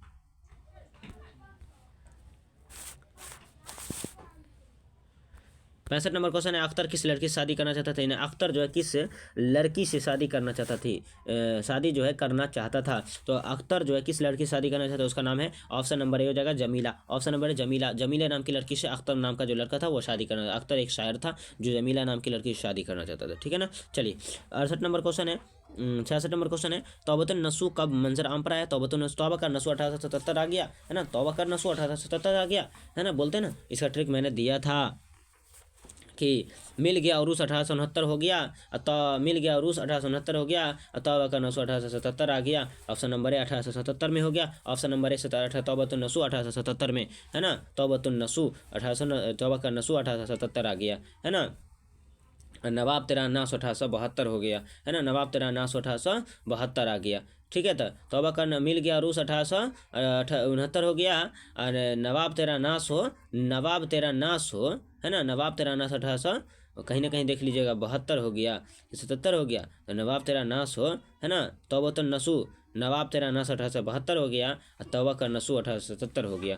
तौबा कर नसू 1877 आ गया, तो तौबा कर 1877 ऑप्शन नंबर सी हो जाएगा। चलिए, सोहेल अजनवाती की वफ़ात कब हुई? तो सोहेल अजनवाती की जो वफ़ात हुई थी वो याद रख लीजिएगा 1980, ऑप्शन नंबर ए 1980 में। और 1980 में 4 जोड़ दीजिएगा तो 84 हो जाएगा, तो 1984 में राजेंद्र सिंह बेदी का इंतकाल हुआ था। ठीक है ना, याद रख लीजिएगा, एक मरता एक जिंदा होता, फिर इसे से याद रखना। चलिए, याद रख लीजिएगा। 68 नंबर क्वेश्चन की बात करें, सो कमरे जहाँ का ताल्लुक बिहार के किस जिले से था? तो कमरे जहाँ का ताल्लुक जो है ना बिहार के किस जिले से था? तो याद रख लीजिएगा आप लोग, कहीं ना कहीं समस्तीपुर, कमरे जहाँ का ताल्लुक समस्तीपुर जिला से था। ऑप्शन नंबर सी हो जाएगा, समस्तीपुर जिला से कमरे जहाँ का ताल्लुक समस्तीपुर जिला से था। ठीक है ना, दरभंगा से नहीं था, दरभंगा से नहीं था। ठीक है ना, तो समस्तीपुर जिला से कमरे जहाँ का ताल्लुक था। ठीक है, याद रख लीजिएगा। चलिए आगे बढ़ते हैं। 1951 या 52 ईस्वी में पैदा हुए थे कमरे जहाँ। चलिए आगे बढ़ते हैं। निगार आजिम के पहले अफसानी मजमू का नाम क्या है? अक्स है ना, अक्स है, याद रख लेना। मजमून अंगार के नाम से एक मजमुआ का नाम है अक्स है। ठीक है ना, मजमुआ का नाम अक्स है।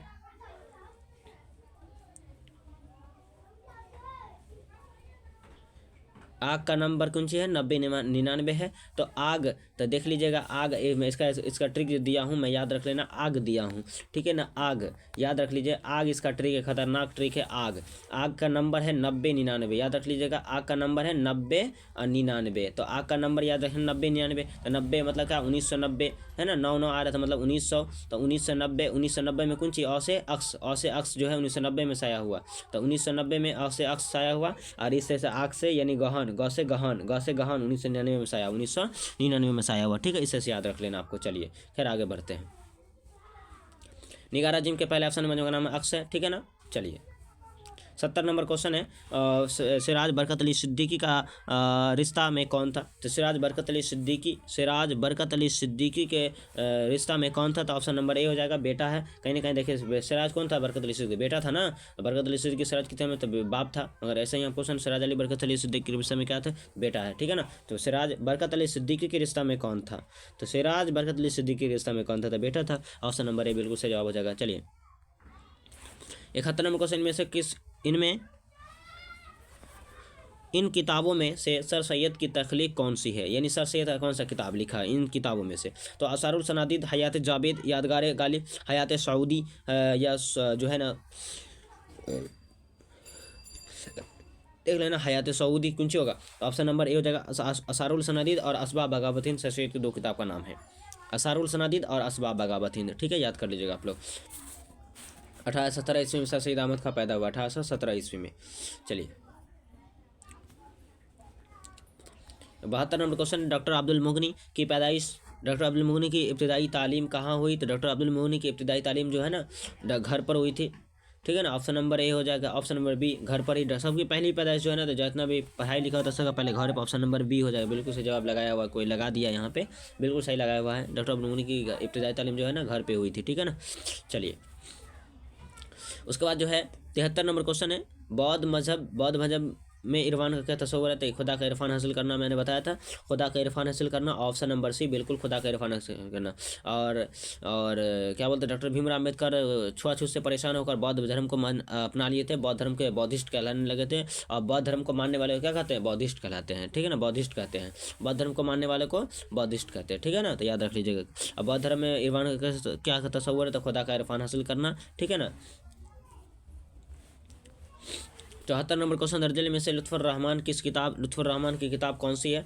दर्जे में से लुत्फुर रहमान की जो किताब है, याद रखिएगा, लुत्फुर रहमान की जो किताब है नकद निगाह है। क्या होगा? नकद निगाह, हयात जावेद, यादगारे। तो इसका लुत्फुर रहमान की जो किताब है, आपको पहले बताया गया था, लुत्फुर रहमान की जो किताब तो सही आंसर हो जाएगा नकद निगाह दर्ज में से लुत्फुर रहमान की जो किताब है, ऑप्शन नंबर ए बिल्कुल सही जवाब हो जाएगा, नकद निगाह हो जाएगा। चलिए आगे बढ़ते हैं। लुत्फुर रहमान का जो आबाई वतन है कहाँ है, इसका सही आंसर हो जाएगा, देख लीजिए रविंढा दरभंगा जिला जो भी है, देख लीजिए यहाँ पर लिखा हुआ। लुत्फुर रहमान की पैदाइश कहाँ हुई, लुत्फुर रहमान की आबाई वतन कहाँ है, लुत्फुर रहमान की जो आबाई वतन है याद रखेंगे रविंढा जिला दरभंगा, रविंढा, ठीक है, रविंढा देख लीजिए आप, रविंढा कहीं लिखा हुआ है रविंढा, तो यहाँ ऑप्शन नंबर सी में देखिए रविंढा जिला दरभंगा में है, ठीक, ऑप्शन नंबर सी हो जाएगा। 76 नंबर क्वेश्चन, आर्य सिद्धांत और तंत्र, और जो है ना या यहाँ पे तंत्र छूट गया है या ना तो सतर लिख दिया गया है। आर्य सिद्धांत और सतर के नाम की किताब के मुसन्निफ कौन है, मगर यहाँ पे तंत्र होता है, ठीक है ना, तंत्र है ना। तो ये किसी किताब का नाम, ये किसकी किताब है, तो याद रख लेंगे ऑप्शन नंबर सी हो जाएगा, आर्यभट्ट की किताब का नाम है। 76 नंबर क्वेश्चन है, आर्य सिद्धांत और तंत्र के नाम से कौन किताब लिखा है, तो ऑप्शन नंबर सी हो जाएगा, आर्यभट्ट ने ही लिखा था अपना किताब तंत्र या सतर जो भी दिया गया है, आर्य सिद्धांत और तंत्र के नाम से कौन किताब लिखा था, आर्य सिद्धांत लिखा था, यानी आर्यभट्ट ने लिखा था, ठीक है ना। चलिए 77 नंबर क्वेश्चन है, लुत्फुर रहमान ने कहाँ तक तालीम हासिल किया था, लुत्फुर रहमान जो है कहाँ तक तालीम हासिल किया था, तो आप इसका आंसर हो जाएगा लुत्फुर रहमान जो है ना, आपको बता दें लुत्फुर रहमान जो है कहाँ तक, एमए तक, पीएचडी तक, तो कहीं ना कहीं लुत्फुर रहमान की जो कहीं ना कहीं पूरी तालीम हुई थी, तो याद रखेंगे पीएचडी तक किया था, है ना, पीएचडी तक इन्होंने किया था, तालीम हासिल किया था, पीएचडी तक किया था, ऑप्शन नंबर हो जाएगा बी हो जाएगा, पीएचडी तक इन्होंने तालीम हासिल किया था, पीएचडी एमए भी किया था, बीए भी कर लिया, मगर जो है ना और पीएचडी की डिग्री तक हासिल इन्होंने तालीम हासिल किया था, गोल्ड मेडल भी हासिल किया था, कहीं ना कहीं इसको बहुत ज़्यादा इनाम से नवाजा गया था, ठीक है, तो याद रख लीजिएगा। चलिए राष्ट्रीय जनता दल के सरमान में जो है ना सरकार में बिना दर्जा के वजीर बनाए गए थे इसको, लुत्फुर रहमान को। चलिए खैर आगे बढ़ते, 1941 में पैदा हुए थे, छपरा जिला में, है ना, बनियारपुर गांव था, याद रख लीजिए। चलिए आगे बढ़ते हैं, नामों कैसा कैसा बनियारपुर इसके वालिद का नाम मौलवी अब्दुल गफूर, ठीक है, और वालिदा का नाम बीवी आमना खातून था। चलिए आगे बात करें, 78 नंबर क्वेश्चन है, उर्दू का पहला नावल निगार किसे करार दिया जाता है, उर्दू का पहला नावल निगार किसे माना जाता है, तो याद रखेंगे इब्नुल वक्त, गोदान, मिरतुल उरूस। तो यहाँ पूछ रहा है कि उर्दू का पहला नावल किसे करार दिया जाता है, अच्छा पहला नावल पूछ रहा है, नावल निगार नहीं, ठीक है, पहला नावल है, तो ऑप्शन नंबर सी 1869 में जो नावल लिखा गया, 1869 में नावल लिखा गया था, उर्दू का पहला नावल किसे करार दिया जाता है, तो मिरतुल उरूस को, है ना, मिरतुल उरूस को, ठीक है ना, मिरतुल उरूस को लिखा गया था, पहली बार जो लिखा गया था मिरतुल उरूस लिखा गया था, ठीक है ना। चलिए आगे बढ़ते हैं, डिप्टी नज़ीर अहमद साहब वह दिल्ली के किस कॉलेज में दाखिला लिया, तो आपको बता दें कहीं ना कहीं दिल्ली कॉलेज में दाखिला लिया, ऑप्शन नंबर सी हो जाएगा, दिल्ली कॉलेज में दाखिला, बहुत ही खतरनाक स्कूल था जिसमें सबका दाखिला लेता है, डिप्टी नज़ीर अहमद का दाखिला हो गया, या 1945 में दाखिला लिए होंगे, ठीक है, 1945 में दाखिला लिए थे, और जब 1945 में जब दाखिला नहीं 1945 में लिया गया था, गलत जवाब है, 1945 दाखिला नहीं 1845 में डिप्टी नज़ीर अहमद साहब 1845 में दिल्ली कॉलेज में दाखिला लिए, तो 1845 में ही याद रखेंगे, 1800 मैं बता दूं अभी यहाँ पे 1845 में ही दयाशंकर नसीम की इंतकाल हो गया, यानी दयाशंकर नसीम दुनिया से आबाद हो गए, खैरबाद हो गए, ठीक है, तो कहीं ना कहीं दिल्ली कॉलेज में दाखिला लेना, इधर इसको दयाशंकर नसीम को मरना लिखा हुआ था। चलिए ठीक है आगे बढ़ते हैं, 80 नंबर क्वेश्चन है, हमीदा नसूकी कौन थी, तो पूछा जा रहा है कि हमीदा, यहाँ पूछ रहा है कि हमीदा नसूकी कौन थी, तो ऑप्शन नंबर ए हो जाएगा, बेटी थी, ऑप्शन ए हो जाएगा, हमीदा कौन थी, तो बेटी थी, और हमीदा बीवी थी, ठीक है ना, याद रख लेना। 80 नंबर क्वेश्चन का ऑप्शन नंबर ए हो जाएगा, बेटी थी, नसू जो थी, हमीदा नसू जो थी, नसू कौन थे, हमीदा के पिता थे, यानी बापू थे, कहीं ना कहीं अब्बू थे, है ना। चलिए याद रख लीजिए, हमीदा उसकी बेटी थी। खैर आगे बढ़ते हैं, 81 नंबर क्वेश्चन है, गालिब की बेगम का नाम क्या था, तो गालिब की बेगम, गालिब कहने कहीं अमर है कि नहीं, सब जानते हैं, इसका ट्रिक मैं दे रहा हूँ कि गालिब क्या थे, अमर है, गालिब अमर है, मर गया तो अभी इसका नाम चलता अमर हो गया ना, तो अमर हो गया तो अमर लड़की का नाम होगा नहीं ना होगा, तो अमर तो लड़का का नाम होता है, पर उसके लड़की के साथ बेगम जोड़ दो तो कहाँ हो गया, अमर से अमराव जोड़ सकते हैं ना, अमराव बेगम, तो उसकी बीवी का नाम था, गालिब की जो बीवी का नाम था अमराव बेगम, ऑप्शन नंबर ए बिल्कुल से जवाब, अमराव बेगम उसके गालिब के बीवी का नाम था, अमराव बेगम, ठीक है, याद रख लीजिएगा, अमराव बेगम गालिब के बीवी का नाम है। क्लियर है, आगे बढ़ते हैं, 82 नंबर क्वेश्चन है, ईस्ट इंडिया कंपनी के जेर तमाम कौन सा अखबार जारी किया गया था? तो याद रखिए, ईस्ट इंडिया कंपनी के जेर तमाम कौन सा अखबार जारी किया गया था? दारुल सल्तनत। ऑप्शन नंबर सी दारुल सल्तनत 1880 में, 1880 में ये जारी किया गया था ये अखबार। ईस्ट इंडिया कंपनी के जेर तमाम अखबार जो जारी किया गया था 1800 दारुल अखबार है ना, दारुल सल्तनत 1880 में प्रवेश किया गया था। चलिए के लिए आगे बढ़ते हैं। ये शहबाज नाम की शहबाज चैप्टर है ना, उसमें पढ़िएगा तो दारुल अखबार वाला की बात होगा शहबाज के नाम में। चलिए आगे बढ़ते हैं। 83 नंबर क्वेश्चन है, मकतूब शहबाज, शहबाज जो है शहबाज में बसरिया कौन थी? तो कहीं ना कहीं देखिए शहबाज मकतूब शहबाज यानी कि खत जो शहबाज लिखे है उसमें बसरिया कौन है? तो बसरिया कौन है ना? तो कहीं ना कहीं बसरिया उसकी जो है बेटी है। कौन है? उसकी बेटी है। शहबाज जो है ना, शहबाज में बसरिया कौन है? तो बसरिया है ना इसकी बेटी है, शहबाज की बेटी है। कौन है? बसरी कौन है? तो बेटी है। बुसरा बोल सकते हो या बसरिया बोल सकते हो, ठीक है ना। तो बुसरा होता है। तो याद रखें, मकतूब शहबाज में बसरा या बसरा जो है ना, बसरा या बसरिया कौन थी? तो उसकी बेटी थी। ऑप्शन नंबर ए बेटी थी, ठीक है, याद रखिए। 84 नंबर को राजेंद्र सिंह बेदी क्या थे? राजेंद्र सिंह बेदी क्या थे? एक अफसाना निगार थे, एक अफसाना निगार थे। राजेंद्र सिंह बेदी क्या थे? एक अफसाना निगार थे। कैसे? राजेंद्र सिंह बेदी ने बहुत अफसाना लिखा, याद रखना आप लोग। राजेंद्र सिंह बेदी ने अफसाना नहीं लिखा, अफसाना निगारे है, बहुत अफसाना लिखा है। 12th क्लास में जाएगा ना, देखिए कार्टून के नाम से अफसाना लिखा है, ठीक है। इतना अफसाना लिखा है, बहुत अफसाना अभी से लिखा था। मशहूर कौन चीज़ है? अफसाना निगार के हैसियत से मशहूर है, शायर के हैसियत से नहीं, ठीक है। चकबीस का इंतकाल कब हुआ? आपको बता देना चकबीस का इंतकाल कब हुआ। 85 नंबर का चकबीस का इंतकाल कब हुआ? चकबीस का इंतकाल बता दें जब यानी कि सैयद मोहम्मद मुर्शी साहब 1926 में मैट्रिक का इम्तहान पास किया तो खुशी मनाया, ऐसे चकबीस टपक गया। तो 26 में चकबीस का इंतकाल हो गया, 1926 में। ऑप्शन नंबर बी हो जाएगा। 1926 में चकबीस का इंतकाल हुआ और 1926 में सैयद मैट्रिक पास किया तो मिठाई बांटा था, खुशी ने समाया, तो चकबीस को हार्ट अटैक आ गया। यानी कहीं ना कहीं एग्जाम्पल जोड़ सकते हैं, यानी ट्रिक याद रख सकते हैं, हकीकत नहीं है। मतलब 26 में मिठाई बांटा, उधर अपना पास हुआ था 10वां का, इधर बेचारा चकबीस को है ना ये डर लग गया कि हम तो फेल हो गए, यानी हम पास नहीं हो गए है ना, अब हम हार्ट अटैक हुआ, 1926 में मर गया चकबीस। तो कहना चकबीस का ये ट्रिक सब है, ये सब ट्रिक है, ऐसे याद रख सकते हो। 1926 में ये सही मैट्रिक पास किए और 1926 में ये चकबीस का इंतकाल हो गया, ठीक है। 1926 में चकबीस का इंतकाल, लाइब्रेरी जा रहे थे केस के सिलसिले में, इसलिए वहीं इंतकाल कर गए। चलिए आगे बढ़ते हैं। 86 नंबर क्वेश्चन है, जगन्नाथ आज़ाद का ताल्लुक किस शहर से था? तो जगन्नाथ आज़ाद का ताल्लुक हमने बताया था 1818 में ईसाखिल यानी पाकिस्तान में पैदा हुआ था। ऑप्शन नंबर बी पाकिस्तान से था। ऑप्शन नंबर बी भी हुआ, याद रख लीजिएगा, ऑप्शन नंबर बी पाकिस्तान से, ठीक है ना। ऑप्शन नंबर बी पाकिस्तान, ईसाखिल यानी पाकिस्तान, ईसाखिल का संबंध ताल्लुक पाकिस्तान से, ठीक है। ऑप्शन नंबर बी हो जाएगा, पाकिस्तान से, ठीक है। चलिए 87 नंबर क्वेश्चन है, परवेश साहिदी ने मुलाजमत की शुरुआत कहाँ से किया था? तो परवेश साहिदी ने मुलाजमत जो शुरुआत किया था वो आपको कहाँ से किया था? इसका आंसर हो जाए, देख लीजिए, कोलकाता से, पटना से, गया से, मुजफ्फरपुर से। इसका सही आंसर बताइए आप लोग। तो याद रख लीजिएगा, इसका सही आंसर हो जाएगा ऑप्शन नंबर बिल्कुल ए होना चाहिए, यही सही होना चाहिए, क्योंकि देखिए कोलकाता यूनिवर्सिटी से ही इन्होंने पहली दफ़ा उर्दू की हैसियत से इन्होंने मशहूर हो गए थे। याद रख लीजिएगा, उर्दू लेक्चर की हैसियत से इसको पहली बार नौकरी मिला था, मुलाजमत की शुरुआत किया था, ठीक है ना, याद रखिएगा। सुरेंद्र नाथ कॉलेज से इसको उर्दू के हैसियत से कोलकाता में इसको नौकरी मिला था पहली बार, ठीक है ना। शुरुआत किया था मुलाजमत की शुरुआत यानी कोलकाता से किया था, ठीक है। ऑप्शन नंबर ए।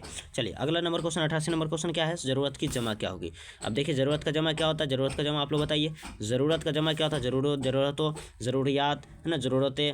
आपको इसका ट्रिक भी दिया गया था आपको वाहिद जमा बनाने का, इसका भी अलग से आपको वीडियो चाहिए जिस पर कमेंट कीजिएगा, तो अलग से वाहिद जमा पे सिर्फ ओनली फॉर ट्रिक के माध्यम से वीडियो बनाया जाएगा, ठीक है। तो ज़रूरत की जमा क्या होगी? ज़रूरत का जमा ज़रूरियात। ऑप्शन नंबर बी बिल्कुल सही जवाब हो जाएगा, ज़रूरत का जमा ज़रूरियात, ठीक है। चलिए 89 नंबर क्वेश्चन क्या आंसर होगा?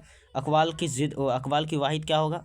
अकवाल जो होता है, कॉल का जमा अकवाल, कॉल का जमा पहले बता देते, कॉल का जमा क्या होता है? अकवाल होता है। तो पूछ रहा है कि इसका जवाब वाहिद पूछ रहा है, तो कॉल, यहाँ पे देखिए कॉल दिया गया है, देखिए यहाँ पे कॉल लिखा होगा।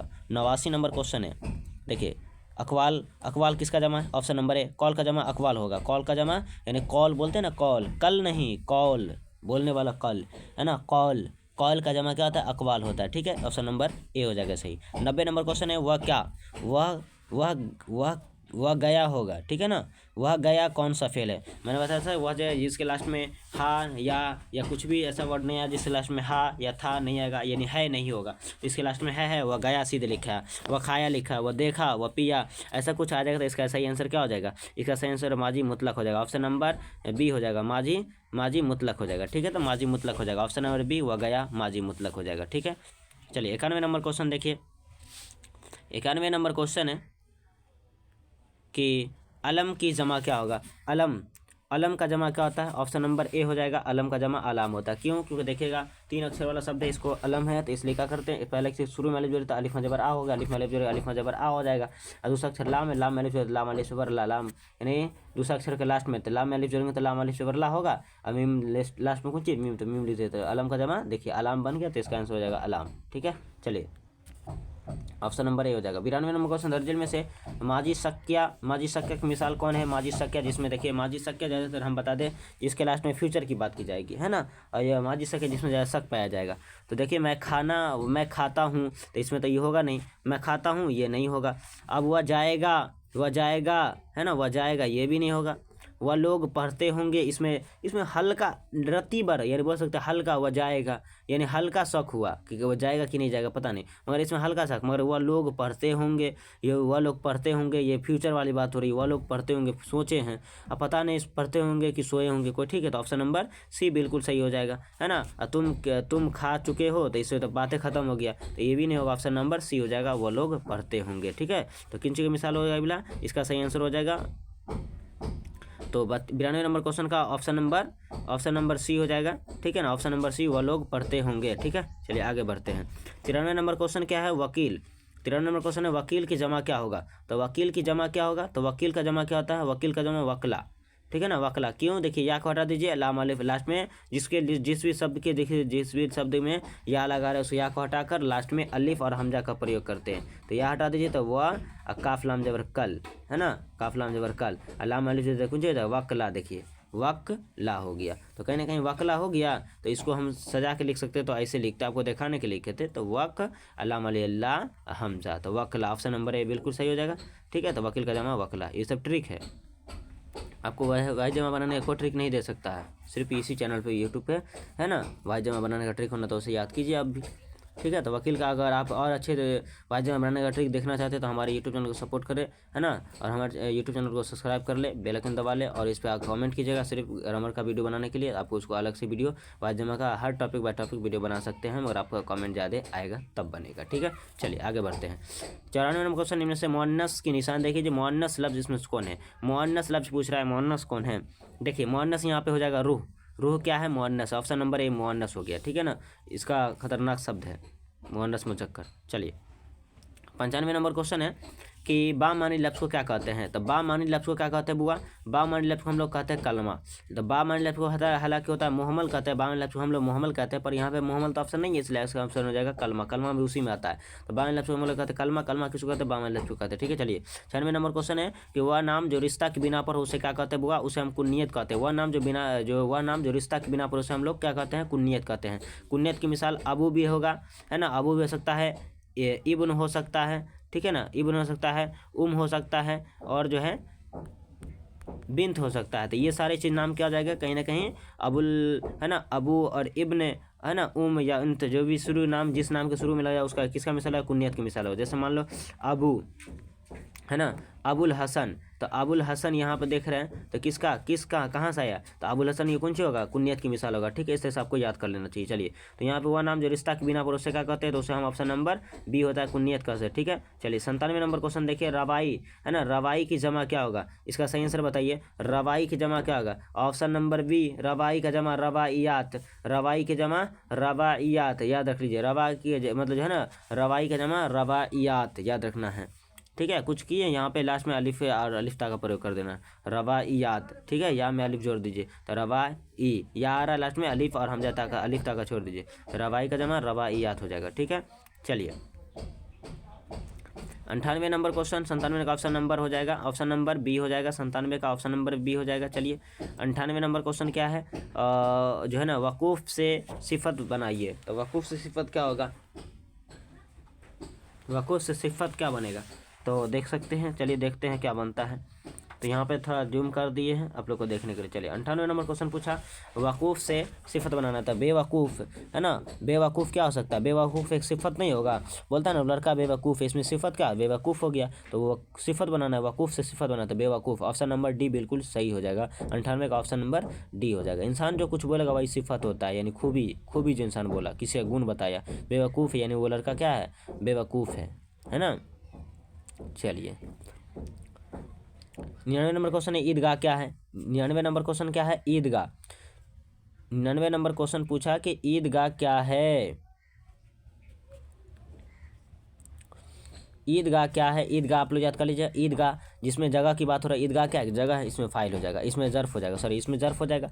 अगर इसमें ज़र्फ कैसे बोलते हैं, ईदगाह हो सकता है, कॉलेज हो सकता है, जिससे सही जगह का पता चले, जगह हो, है ना, समय पता चले, उसको हम इसमें ज़र्फ बोलते हैं। जैसे शाम होता है, सुबह होता है, शाम सुबह, है ना, दिन रात, ये सब हो जाएगा इसमें ज़र्फ। ईदगाह, कब्रिस्तान, है ना, और कुर्बानगाह, ठीक है, मस्जिद, मंदिर, ये सारे चीज़ क्या हो जाएगा, इसमें ज़र्फ हो जाएगा। कॉलेज, है ना, ट्यूशन, ये सब इसमें ज़र्फ होगा, ठीक है।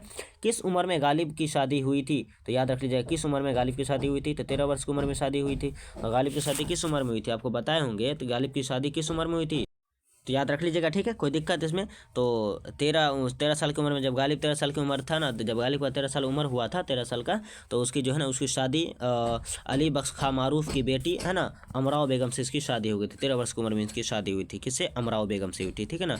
और गालिब के जो ससुर का नाम था अली बख्श खां था, ठीक है ना, अली, है ना, याद रखेंगे, अली बख्श खां मारूफ था, यानी अली बख्श खां मारूफ, ठीक है, इसकी शादी हो गई थी, याद रख लीजिएगा, ठीक है। तो इस तरह से आपको याद कर लेना चाहिए, ये सारे क्वेश्चन हैं, आप लोग याद कर लीजिएगा, ठीक है। तो आज के लिए इतना ही, फिर मिलते हैं अगले महामैराथन क्लास में। तब तक बने रहें हमारे यूट्यूब चैनल से और तमाम वीडियो को देखते रहें और फ़ायदा इसका उठाते रहें। फिर मिलते हैं अगली वीडियो में।